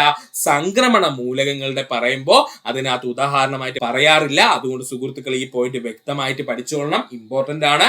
ഒന്നുകൂടി പറയാം, കൺഫ്യൂഷൻ ഒന്നും വേണ്ട, സിമ്പിൾ ആണ്. താഴെ പറയുന്നവയിൽ സംക്രമണ മൂലകങ്ങളുമായി ബന്ധപ്പെട്ട ശരിയല്ലാത്ത പ്രസ്താവന ഏത് എന്നാണ് PSC ചോദിച്ചിരിക്കുന്നത്. ആ ശരിയല്ലാത്ത പ്രസ്താവന എന്താണെന്നുള്ളത് നമുക്ക് നോക്കാം. അപ്പോൾ ശരിയായ 3 പ്രസ്താവനകൾ ആദ്യം നമ്മൾ പഠിച്ചു തീർക്കാം. സംക്രമണ മൂലകങ്ങൾ നിറമുള്ള സംയുക്തങ്ങൾ ഉണ്ടാക്കുന്നു. സംക്രമണ മൂലകങ്ങള് നിറമുള്ള സംയുക്തങ്ങൾ ഉണ്ടാക്കുന്നു. പീരിയോഡിക് ടേബിളിൽ 3 മുതൽ 12 വരെയുള്ള ഗ്രൂപ്പുകളിൽ ഉൾപ്പെടുന്ന മൂലകങ്ങളാണ് സംക്രമണ മൂലകങ്ങൾ. പീരിയോഡിക് ടേബിളില് 3 മുതൽ 12 വരെയുള്ള ഗ്രൂപ്പുകളിൽ ഉൾപ്പെടുന്ന മൂലകങ്ങളാണ് സംക്രമണ മൂലകങ്ങൾ എന്നറിയപ്പെടുന്നത്. സംക്രമണ മൂലകങ്ങള് ലോഹങ്ങളാണ്. സംക്രമണ മൂലകങ്ങള് ലോഹങ്ങളാണ്. ഇത് 3 ശരിയായ പ്രസ്താവനയാണ്. തെറ്റായ പ്രസ്താവന എന്തായിരുന്നു? ഈ സംക്രമണ മൂലകങ്ങളുടെ ഉദാഹരണമായി തന്നിരുന്ന സിങ്ക്, കാഡ്മിയം, മെർക്കുറി അല്ലെങ്കിൽ രസം എന്ന് പറയുന്ന മൂലകങ്ങള് സത്യത്തിൽ പറഞ്ഞു കഴിഞ്ഞാൽ അത് സംക്രമണ മൂലകങ്ങളല്ല. അതിന് കാരണം എന്തെന്ന് ചോദിച്ചാല്, സംക്രമണ മൂലകങ്ങൾക്ക് ഒരു പ്രത്യേകതയുണ്ട്. അവന്മാരുടെ ഔട്ടർ മോസ്റ്റ് ഷെല്ലിലെ ഏറ്റവും പുറമേയുള്ള ഷെല്ലില് എപ്പോഴും പകുതി ഇലക്ട്രോണുകൾ മാത്രമേ കാണാവൂ. എന്നാൽ ഈ സിങ്ക്, കാഡ്മിയം, അതുപോലെ മെർക്കുറി തുടങ്ങിയ മൂലകങ്ങൾക്ക് ഒരു വൃത്തികെട്ട സ്വഭാവമുണ്ട്.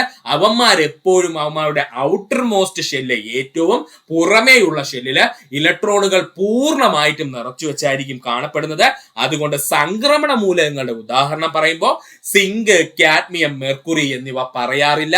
ഇവിടെ വെച്ചങ്ങ് പഠിക്കുക, ഇമ്പോർട്ടന്റ് ആണ്. അപ്പോൾ സംക്രമണ മൂലകങ്ങൾക്ക് ഉദാഹരണം ചോദിച്ചു കഴിഞ്ഞാൽ പിന്നെ ആരൊക്കെയുണ്ട്?